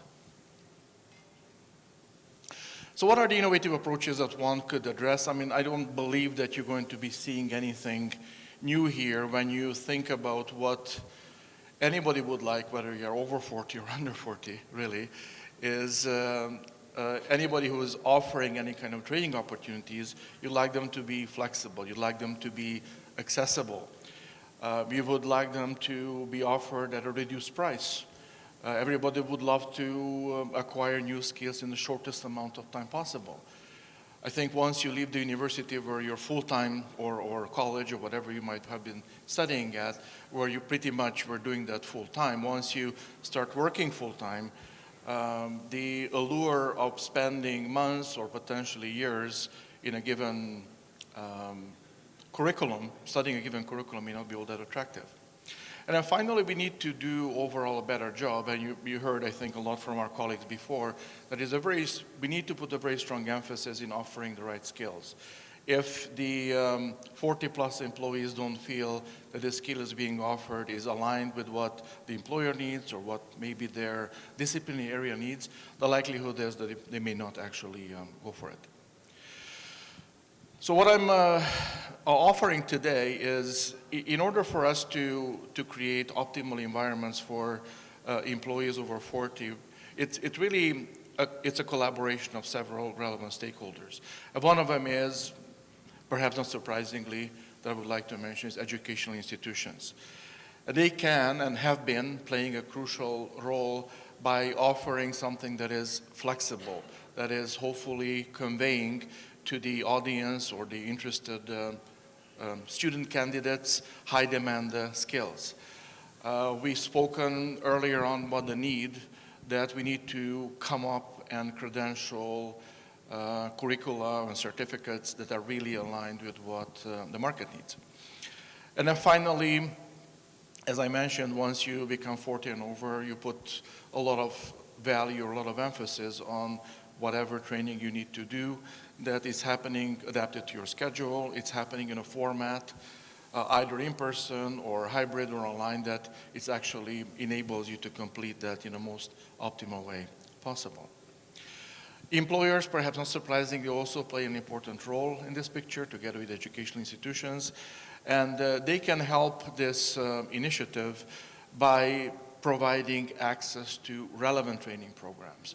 For example, and we have our colleagues here from Vinay from the National Center of Excellence in Immersive Technology. So, for example, there was an employer that was interested in immersive technologies or coming up with digital twinning, might decide to approach Vinay and say, hey, I would really, really like to you to build me a customized training program for my employees so that they learn those skills.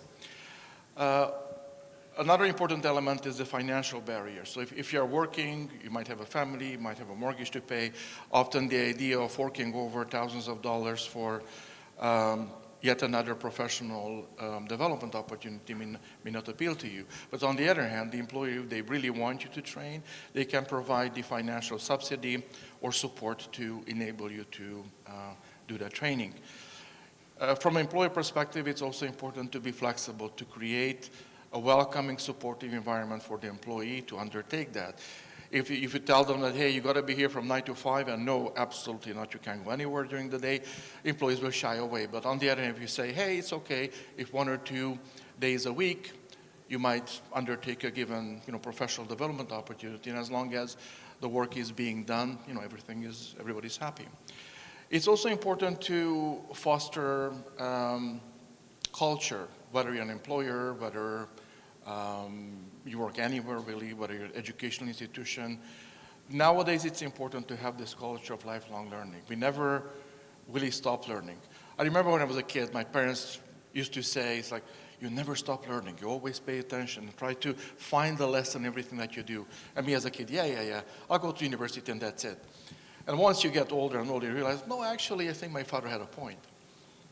So it's an important, even at a formal skill, at the employer skill, to say, always learn. Never feel comfortable where you are. And then finally, we do it, for example, at our university, that new employees come in and they're being mentored by more senior employees or by their supervisor, by their dean. And that's something that perhaps employers can also, and many I'm sure have already adapted, to create sort of this intergenerational collaboration between workers. So the more experienced workers offer growth and mentorship opportunities for the ones that are just coming in. And finally, I think we spoke a lot about the government. That is the third player, the third relevant stakeholder in this upskilling and reskilling after 40 initiative.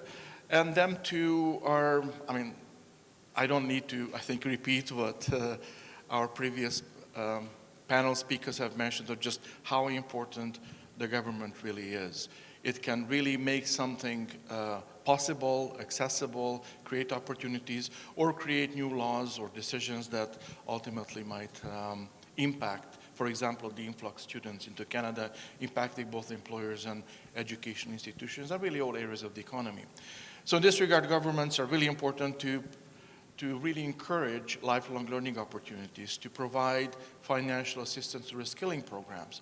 Since we are at that, and we've been talking about how this reduced Pell allocation have been impacting educational institutions, the question needs to be asked publicly, okay, if you're taking away the international student conduit, what other things are you doing as a government to make sure that financial institutions are sustainable?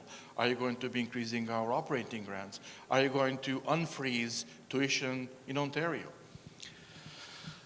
And finally, governments do have to do their best, whether for themselves, for their own institutions, or for the market in general, to create clear pathways that encourage people over 40 to explore reskilling options. A few words about Algoma University. We do have relatively junior professional continuing education. We started about 2 years ago. We offer a variety of different opportunities to students, ranging from 2-year certificates that aim primarily at newcomers and international students, all the way to us having recently become an authorized training partner to the PMI Institute.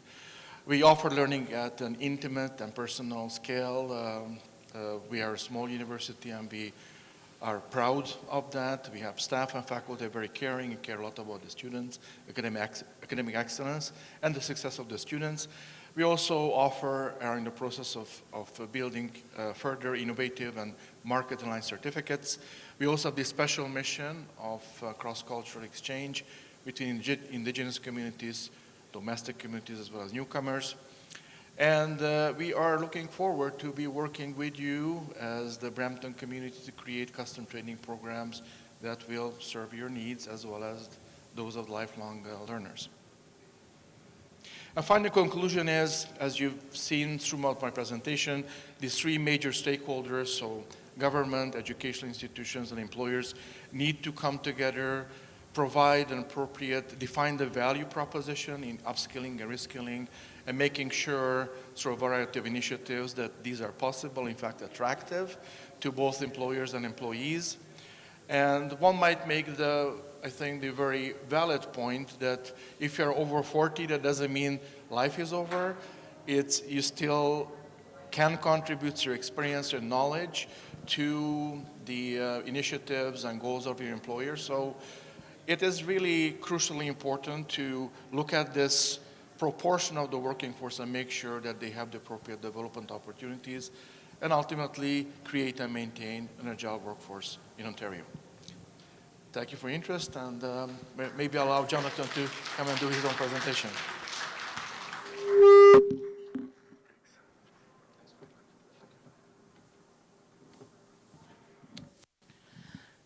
Thank you very much. After our panel discussion, when we wrap up, there's going to be a dance party next door. All right, I hope you brought your dancing shoes on. We're going to dance and party next door, okay? That's our next speaker, Anthony, by the way. No, I'm kidding. Sorry, Anthony, let me just take this. Folks, next I'm going to invite Jonathan Hack.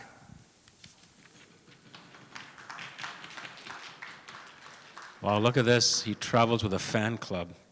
A little bit about Mr. Hack. Jonathan Hack is Dean Centennial Innovates, Applied Research, Innovation, Entrepreneurship at Centennial College. He is responsible for growing Centennial's portfolio of applied research projects in aerospace transportation. I don't know why I said it that way, but I did. Data analytics, energy and wearable interactive technologies, and growing its entrepreneurship activity with students and the East Toronto area. Mr. Hack, over to you, sir. Thank you so much, and thank you for the opportunity to be here today.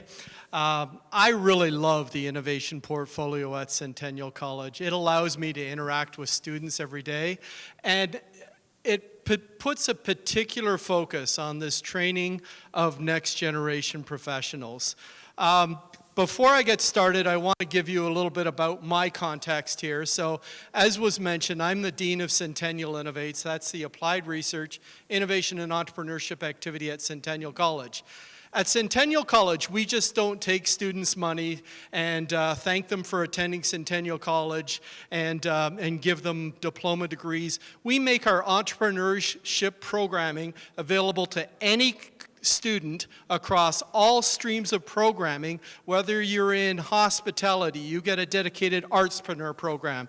If you're in engineering technology, you get a dedicated techpreneur program. If you're in media arts, you get a dedicated artspreneur program. We are the school for entrepreneurs. We're also the school that trains up the next generation of technical professionals. We engage in more applied research partnerships, paid internships for our students than any other college in Canada. 700 internships last year.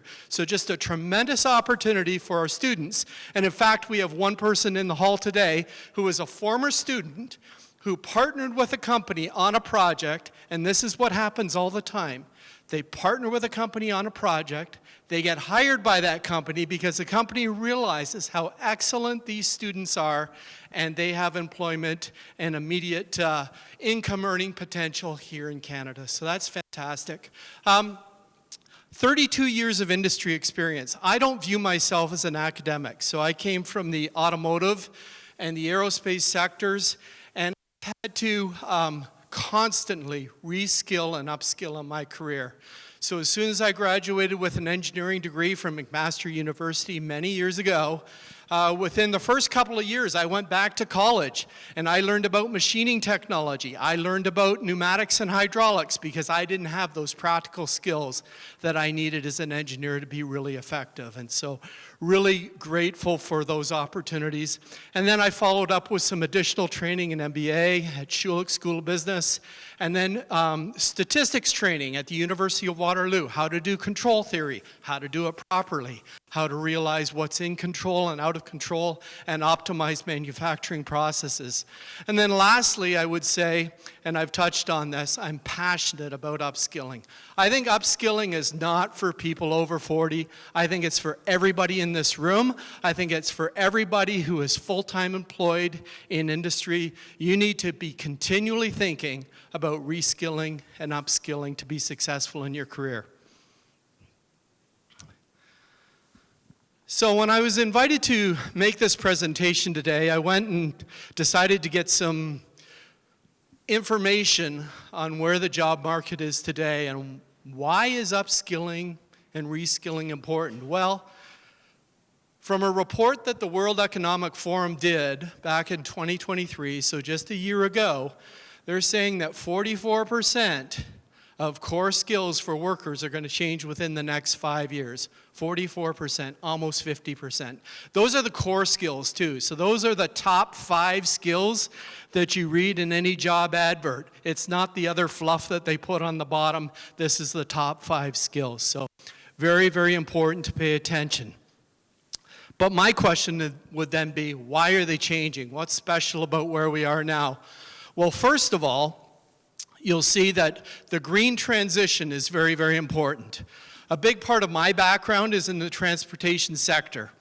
As the transportation sector moves to decarbonize technologies, they're moving away from internal combustion engines. They're going to battery electric hybrids. They're going to hydrogen propulsion. Tremendous change is going to affect the entire supply chain, the service chain, and all of the technical professionals involved. We need to pay attention to this. Also, the energy sector. Who's going to power all of those plug-in hybrid vehicles? Is our grid able to meet peak demand? Right now, it's not. And so you're seeing the Conservative government in Queen's Park investing in new technologies. Ontario has one of the cleanest mixed grids anywhere in the developed world, but we still don't have enough power. And so we need to invest in technologies of the future, clean technologies, no longer gas-fired plants, no longer coal. It's got to be nuclear, it's got to be wind, it's got to be solar, hydroelectric, those kinds of technologies. Technology advancement is the next factor. We talked a lot this morning about artificial intelligence, and I was really pleased and interested to hear those discussions. What I'm seeing in my research teams now is we have over 20 projects ongoing with artificial intelligence adoption.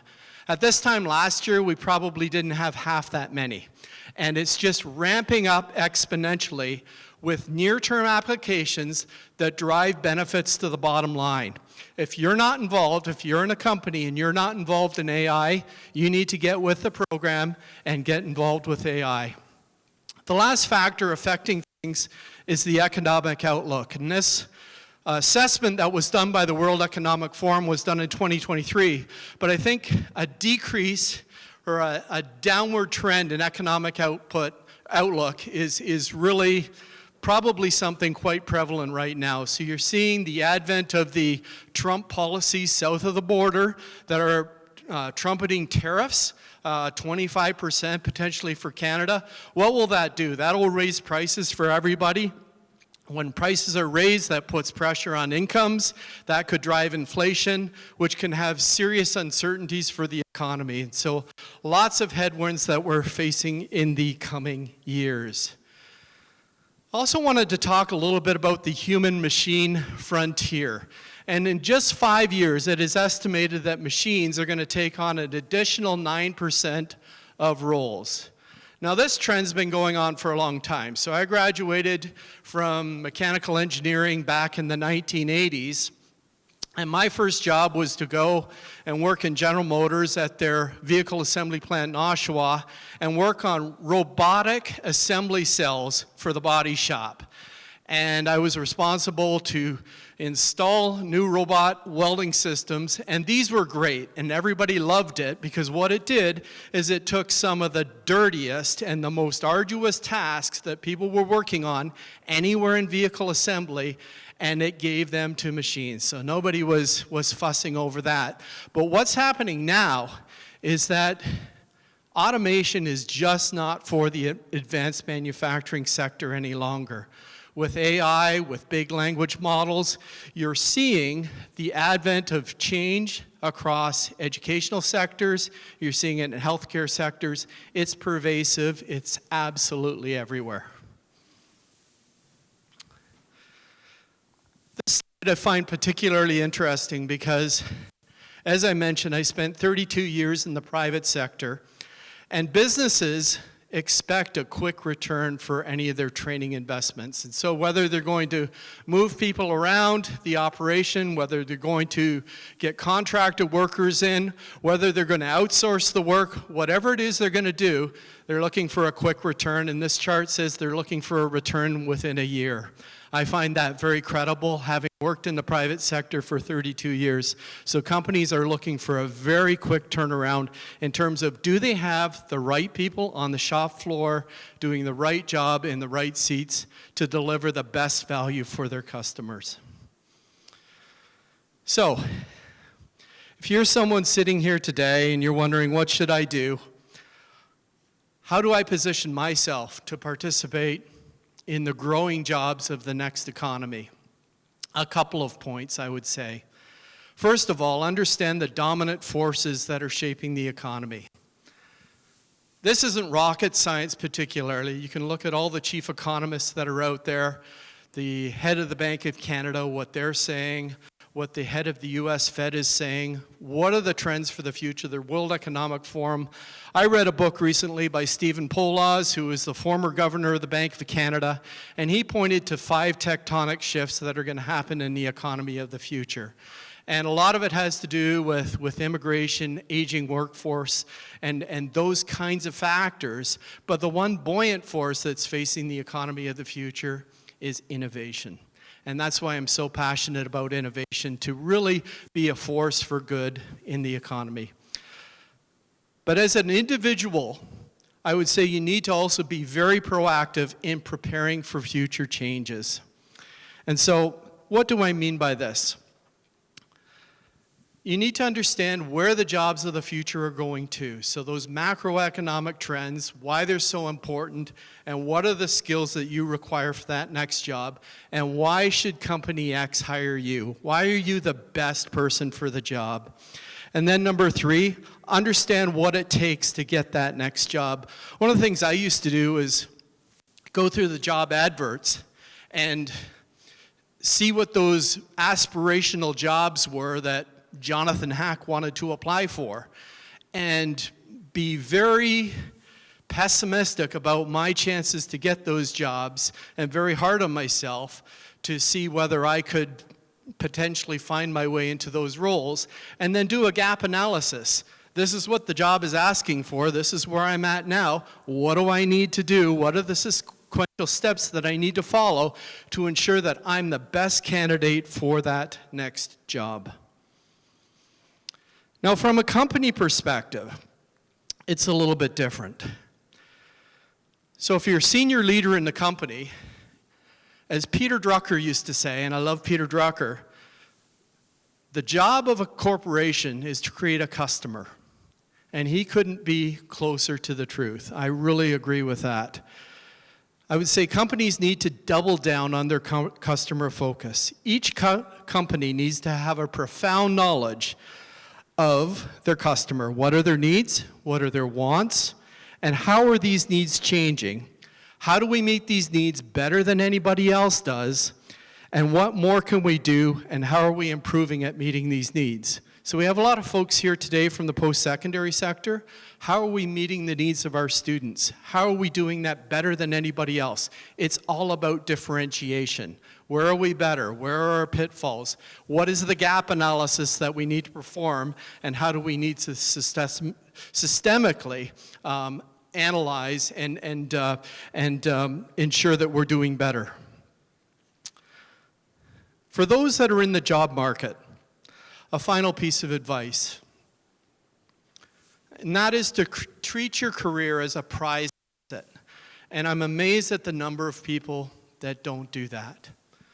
Continuously improve yourself.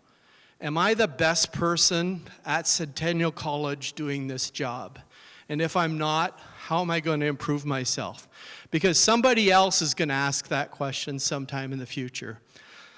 A little known thing in today's world is that the Japanese auto sector had terrible quality at the end of the Second World War and going into the 1950s. How did they rectify that? What they did is they put a systemic focus on continuous improvement. How do we get better? How do we make the cars a little less expensive? How do we improve the quality of all of the pieces, all of the parts, all of the sub-assemblies that go into these vehicles? And they did that, and they made that a value of how they did business. And the results are legendary. Japanese cars continue to be the best manufactured, the highest quality cars of anywhere on the planet. And it's through that dedication. So why not do that with your career? Why not invest in yourself and ensure that you're continuously improving and that you're the best person for the job that you want to have in the future? And then, as I said at the start of my presentation, reskilling is not for just people over 40. It's for absolutely everyone in this room.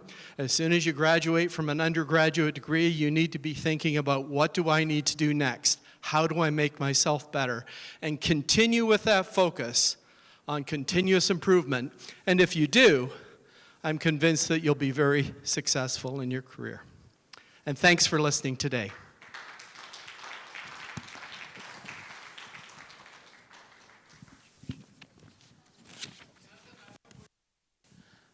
We're going to get to questions in a second. Very eager person. He was probably always at the front of the class. Always had.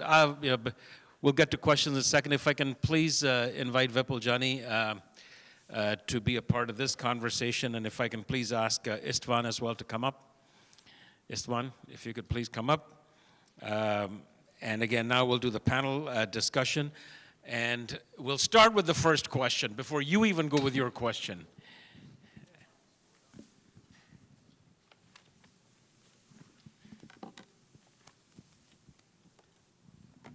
Okay, so jumping the queue is not allowed. Of course, we keep our best for the last. All right. So okay, so 2 questions each, as I mentioned, the same format. So the first question is for you, Istvan. One of your slides talked about the fear of irrelevance, where people over 40 may feel that they can still be overlooked in favor of younger employees even after upskilling or reskilling. So how do we address the age issue, the dinosaur in the room, when all else is equal? Well, that's an excellent question. That's what you typically say when you're not sure what the answer is. So I think, I mean, if it were me, right, and I'm obviously over 40, I would make sure that along the lines of what Jonathan had mentioned, that I do a very, very good job in upskilling myself, that I put an even bigger emphasis the more mature I get.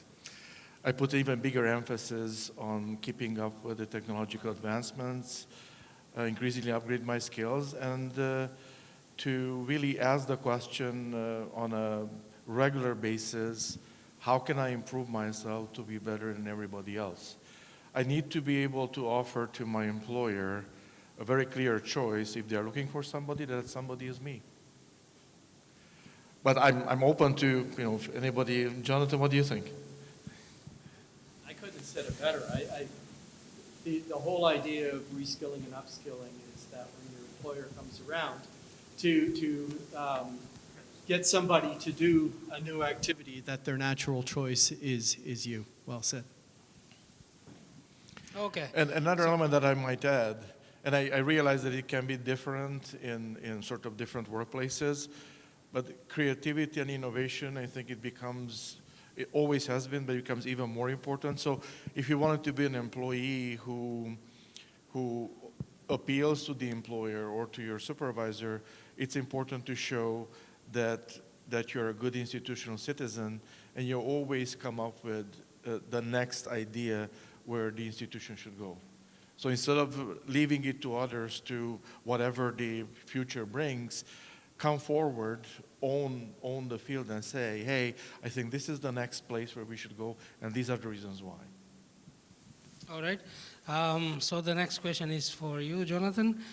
As you mentioned in your presentation, if machines are doing more and more tasks than that the humans are doing, 9% more in 2027, according to your presentation, how does a 40-plus student ensure that all the time, effort, and money he or she puts into reskilling or upskilling will be worth it? His or her new skill will not become obsolete in a few years' time again. That's a great question. So I think it becomes a question of embracing this whole notion of continuous improvement and continuing to upskill and continuing to develop a suite of skills that is in demand. And if you do that, then you're not just looking at one opportunity, you're looking at a plethora of opportunities that are available to you out there because your skills are actionable in several different types of careers, in several different contexts. So I think an investment that you make in continuous improvement all the time, systemically over a number of years, is going to pay for itself. Okay. Again, second question for you. This is something that you also spoke about in your presentation. When you are 40 plus, you probably have a mortgage to pay, as you mentioned yourself. Your kids may be ready to go to a college or university, just about at that age. An older student, 40 plus, may face two real challenges. One, going to school again when his or her kid is also about to go to a college or university. So you are both going together. Number two, how do you pay your bills if you decide to go back to school full time? What kind of assistance is provided by educational institutions or the government for this age group? Thank you for that question, Vipul. I think the picture is going to differ depending on where you are and what you do. In terms of going to school together at the same time with your children, I don't think anything wrong with that. If anything, you're showing your children an excellent role model that it doesn't matter what age you are, you can always go back to school, you can always excel at what you do. I don't think my son will be happy if we are both in the same class. Well, maybe not in the same class. I mean, but you could be at the same institution. Yeah, I get your point. I think I would have the same problem with my son. It would be in the same classroom. But in terms of the financial piece, you need to be, I mean, the first most obvious scenario is I can describe two. One is that you prepare proactively for it. So, I mean, you know, every financial expert or advisor that you work with, they typically recommend that besides you know, paying X, Y, Z things, always have in the bank enough money to bide you over for 6 months in case if you were to lose your job. So having appropriate amount of financial reserves is very important, and you can just increase that if possible for the length of time that you think you might take a course or a micro-credential certificate. Another element that might be quite lucrative, and again, it depends where you are, because I realize different employers may offer different benefits in this kind, but you might also inquire with the employer what kind of professional development opportunities do they offer. Because sometimes, especially the employers who care about what they do, and we heard Jonathan saying today, the AI, if you're not in the AI, being in the AI. So let me use our own example as educational institutions. What we often see with faculty, they want to police students. They want to scare them away from using AI, as opposed to embracing it. So one element that I'm suggesting, no. It's completely the opposite. Let us put in for our own employees micro-credential certificates to train them how to use AI, either as educators or put on courses for prompt engineers. So actually meet the change, and instead of seeing it as a wall, transform it into an opportunity. So coming back to the question that you asked, is that explain to your employer that you're taking that specific certificate, how it will improve your skills, your ultimate productivity, and chances are, if they are worth their salt, they say, of course, yes, please. So technically, then you wouldn't have to go into any kind of debt because the employer pays for your schooling, and it would also afford you a certain amount of leave to enable you to train and then come back better prepared and do better in the workplace. And then ultimately, if it comes worst to worst and there's no other avenues, that's probably the most difficult decision for any individual sort of in the second half of their life. But if you really, really believe, you're really passionate, then maybe take out some equity from your house and create that financial breath for perhaps 1 year for yourself to really, really do well in what you're doing and then get the job of your dreams. Jonathan, do you have other ideas or scenarios that perhaps I haven't covered? What I personally do with everything is a cost-benefit analysis. And so I would look at how long do I need to go back? What sort of structured program is it? One of the great things we have at colleges are micro-credentials now, and so they're very quick hits of learning in very targeted applied areas. And I would evaluate whether a micro-credential could meet my needs. And I think oftentimes it would, and you might be able to even continue working while you do micro-credentials and that sort of thing. So to me, it's all about the cost-benefit analysis. Okay, so the second question again for you. As a percentage or as a trend, do you see a substantial increase in the number of students over 40? Do the institutions actually check with this age group why they are coming back to school, what they are trying to achieve actually, or offer advice to them of what they should do or should not do? In terms of full-time students, I don't see a lot of full-time permanent students over 40 on campus. I haven't been at Centennial College long enough to note if there's a year-over-year increase in terms of the students that we're getting over 40. But I would say our micro-credential programs, our contracted training programs are gaining traction. And the types of companies that we have involved are very concerned about their aging workforces and how to best action that. I'll give an example. We're working on a very large contracted training activity with Bombardier Aerospace, who I used to work for, and they are trying to train their production assemblers. And these are skills that people can get while they're still employed at Bombardier. And so these are very nimble programs that the college is doing to assist with industry partners that have people in the workforce but need to reskill them in new and unique ways. Okay. If I might add to that, you're speaking from perspective of a public college. From perspective of public university, the trend seems to be the same. We pride ourselves on being an access university. So we find sort of the younger demographic taking sort of the longer degrees. And, but we do have a lot of more mature students, but it usually tend to be studying part-time, which is sort of aligned with the scenario that Jonathan has described, that they're trying to work and on the side take some courses. Okay. And the common question now for both of you. As part of the institutions, how much importance are the educational institutions giving to this new and growing age group? Let's say, for example, creating programs exclusively for 40 plus students, so that they don't feel like, everybody else around them is 18, 19, 24, and I'm 55. Would you like to start, or? That's an excellent question for us because we, as I mentioned, we started up our continuing education sort of enterprise about 2 years ago, and that was directly in response to what you're just asking. We realized that where I think the education sector is going, and likely there always will be a demand for more traditional degree-based education, especially for a younger age group, but there is a very large proportion of the population, whether above 40 or just below 40, who is interested, who's intentionally looking for opportunities to upgrade their skills to either out of passion or general interest, or more often because they want to make sure that they will be responding to the evolving needs of the market and of their own employers. So I agree with all that's been said. I would say that the different perspective that I have in this area, and I think it's true across the college, is the focus isn't necessarily on a magic time over 40 for folks. It's a focus on lifelong learning.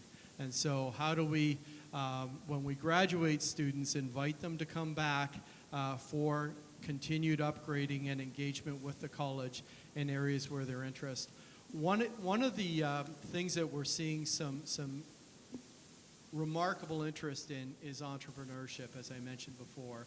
And entrepreneurship skills development are soft skills development, agile thinking, understanding the needs of the customers, and how to structure your startup business venture. And that is becoming very, very popular with people that have already had a career in a certain sector and are looking to create value and an income in a different manner as they age. Something that I might add is learning about entrepreneurship is very valuable in every facets of the life. Yes, you can go to the extreme, I might say, where you actually open a company yourself. But even if you say you remain an employee or want to be an employee, being entrepreneurial, it's very much aligned to what I was telling you before. I mean, imagine the scenario that I was telling you, that you would approach, for example, the CEO of the company or your supervisor and propose a brand new idea that nobody has ever done before in that company. That takes a huge amount of risk. So that means you would have done the cost-benefit analysis if you're good. And then when you pitch the idea, you would say, okay, this is why it's going to work. So that in a way, it's being entrepreneurial. So learning about these skills will pay benefits and ultimately it's going to benefit you throughout your life, whether you actually become an actual entrepreneur or not. Okay, so now we can open it up for First question right there. That was quick.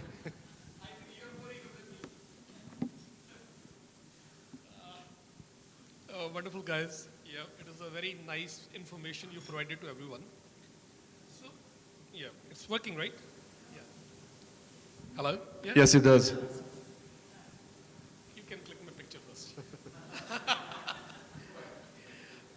I have very different questions, like maybe 1, 2, 3, and 4. One is, you're telling we're discussing upskilling, reskilling at the age of 40.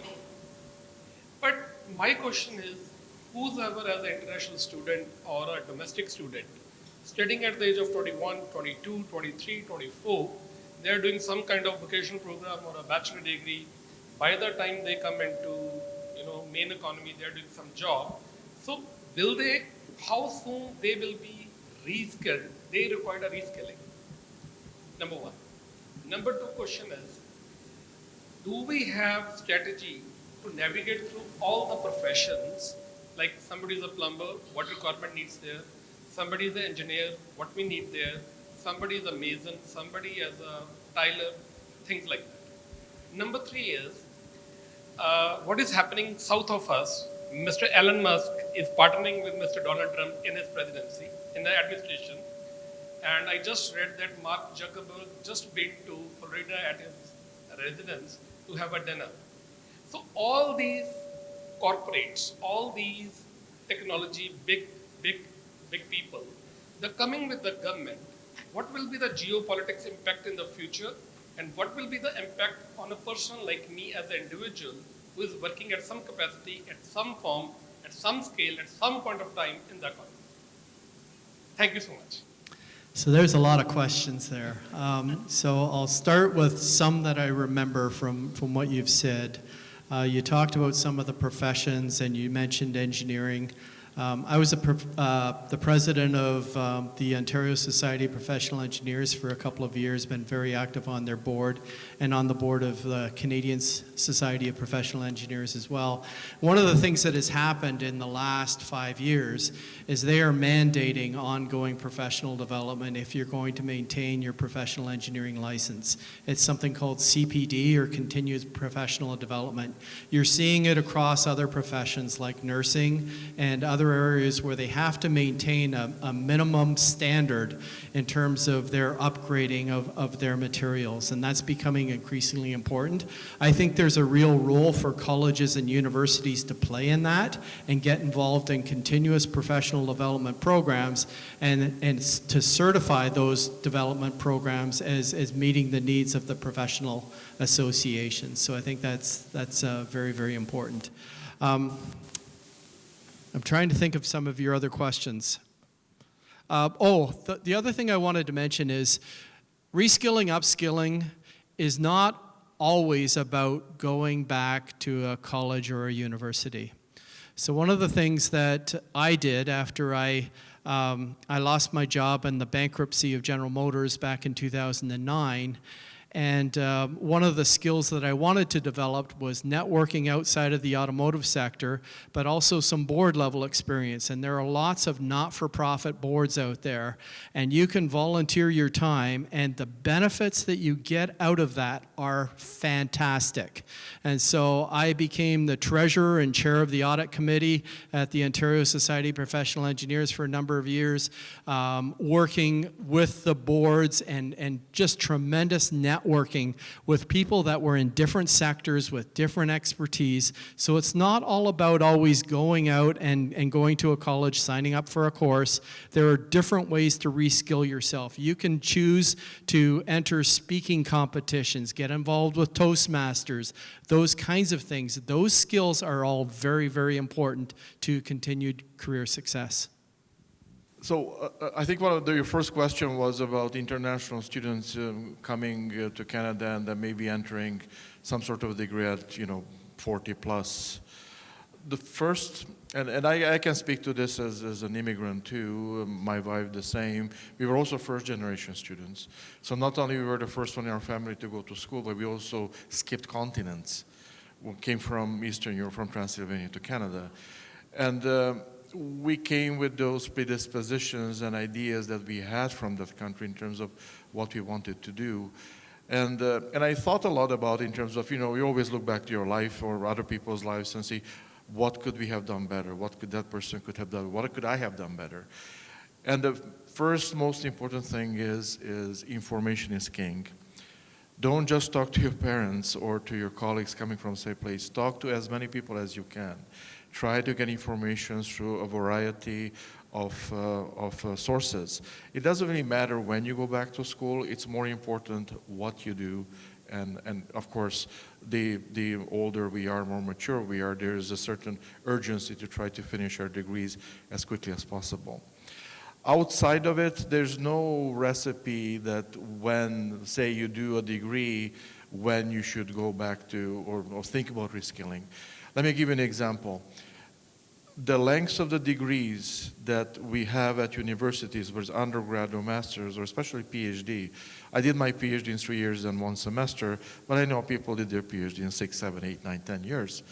So here's the question. What do you think happens during those 6, 7, 8, 9, 10 years in the environment outside? Oftentimes, the knowledge that the person learns in that PhD or doctorate or undergrad for that matter, it can actually be bypassed by the society and the technology outside. So you see what I mean? It could be while you study, it could be after you study, it could be 10 years later, it could be 5 months later.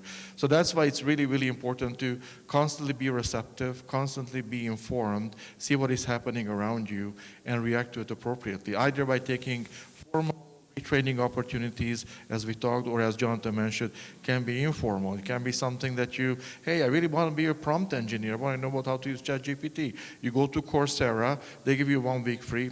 No, they don't pay me, by the way. Or you can sign up for a $66 monthly fee, and then you can take as many courses after work as possible. I know I'm not giving you a specific response, but I don't think anybody can. It will depend on the situation where any given person is. And yes, think about taking a degree that will actually give you a job, not any degree. Anybody else have any questions? No? Yes. I was discussing, like, Elon Musk is part of the administration of Donald Trump that is coming in Jan 20th, when going to be sworn in as a president. So Elon Musk joined Donald Trump. Mark Zuckerberg, the Facebook chief, today has a dinner at this, I think lunch at his residence. So joining of all these people and then taking care of the government, and government is ruling people, how that will impact the overall economic and impact on the individual across the world. Maybe we are in Canada, somebody is in Europe. What will be this kind of new formation is happening? And even on the one, Elon Musk is dictating in the tweet how Canada should run their politics. What will be this kind of impact coming in coming years? Thank you. Did you get what he was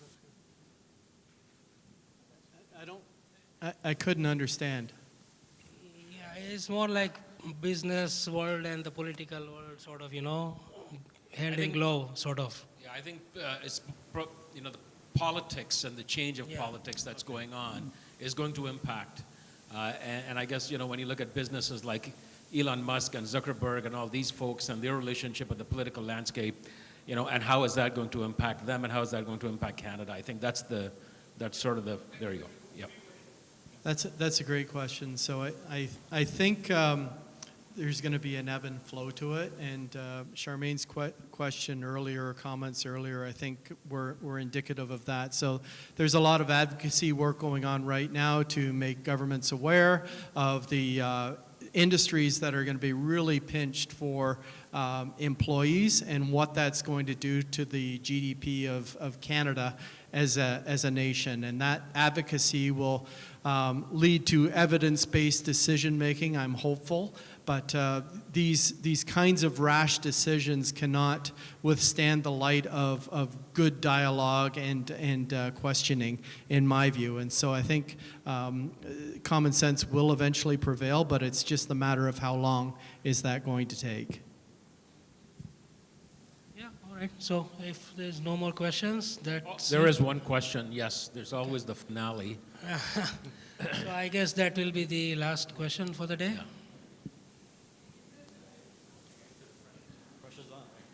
Good afternoon, Joab Mazammel from Vrada. My question to you is, if I'm on the fence about reskilling at the age of 40, what would your advice be to me to kind of alleviate some of those fears or tensions about reskilling, feeling like I'm a little too old to change career paths?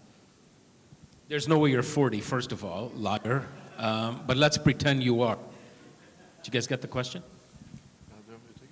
Sure. Excellent question. And a lot depends on your personal motivation and interest and where do you want to be. It's difficult to provide a recipe, really. It will depend on individual circumstances, on where do you see yourself, how motivated you really are to get there. Because one can decide to just keep skating the same career, hoping that, you know, their skills will go out of fashion before they retire or after they retire. And that may not happen. So I'm not trying to, you know, brush it off, but let me use my own example. I'm 57, 58, right? And as Jonathan had said, we constantly have to learn. So even today, I'm thinking, and you might say, look at me, I'm AVP, this and that. So somebody high up who plays God and rains, you know, blue lightning from my fingertips. Somebody mentioned Terminator and Darth Vader before, I'm sure. It's not like that. It's not at all. It's nothing. It doesn't matter where you are. It's very, very important to always be at the peak of what you can do. Always be the best that you can be. And if you really believe this ethos, I think your question will answer yourself. You will find a way, what is the best avenue, considering your own circumstances, that it will give you ultimately the outcome that you look for.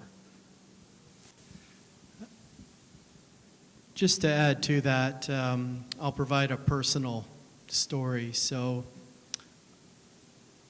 I hired in at General Motors right out of university in 1985, largest company on the planet, largest in terms of, I think it was $4 billion of revenue to the bottom line, historical profitability for the company. In 2009, the company goes bankrupt. The entire auto sector pretty much goes bankrupt. You never know what's going to happen. And so even at the age of 40, there could be radical shifts that happen. And so what I would encourage anybody to do is adopt that attitude of continuous improvement. How am I going to be the best me I can be? And you also have to look at your own motivation. And do you want to make an impact? 40 years old, you've got 25 years at least left in the workforce, and that's a lot of time. And you've got a lot of time ahead of you, and you've got a lot of knowledge behind you already. You know stuff. And it's figuring out what that stuff is that you're passionate about, and how are you going to leverage that knowledge in the particular way that only you can to make an impact. And I think everybody here wants to make an impact. So I would encourage you to think along those lines. Well, you got to wrap it up with that. That's awesome. Wonderful. All right. So just my 2 cents to it through personal experience. Life has knocked me down 3 times after 40. And the way I look at it, the way I have done it for myself, maybe it doesn't apply to everybody else, but what I have done personally, so I can speak for myself, is to raise the bar so high so that you are not looking for a job, but you are actually creating jobs for others. You know, self-employment is the best job that you can have. You know, you are not going to fire yourself. So that's what I would say, but you know, different things apply to different people. So whatever works. But anyway, thanks for a great session. Thank you to the audience also for being there, asking good questions. And have a big round of applause for our speakers. Session number 3. And thank you for hiring me, Vipul. Absolutely. So we can we get a group be shot? here for another half an hour, have coffee, network, meet with people until about 5. Yeah, get the shot there. Thank you, everybody, again for joining the 5th IMEC Education Conference. We hope you join us again. There are lots of events that IMEC does. We've got a big one, the big gala on May the 31st. Our chief guest is going to be the Right Honorable Stephen Harper. The details are all in the booklet. Please take a booklet with you. Some great information, great insight. And again, thank you for joining us and being a part of this engaging conversation. There is coffee out there. Please feel free to network. This is where you can talk all you want. And then have a good evening. God bless you. We'll see you later. Bye.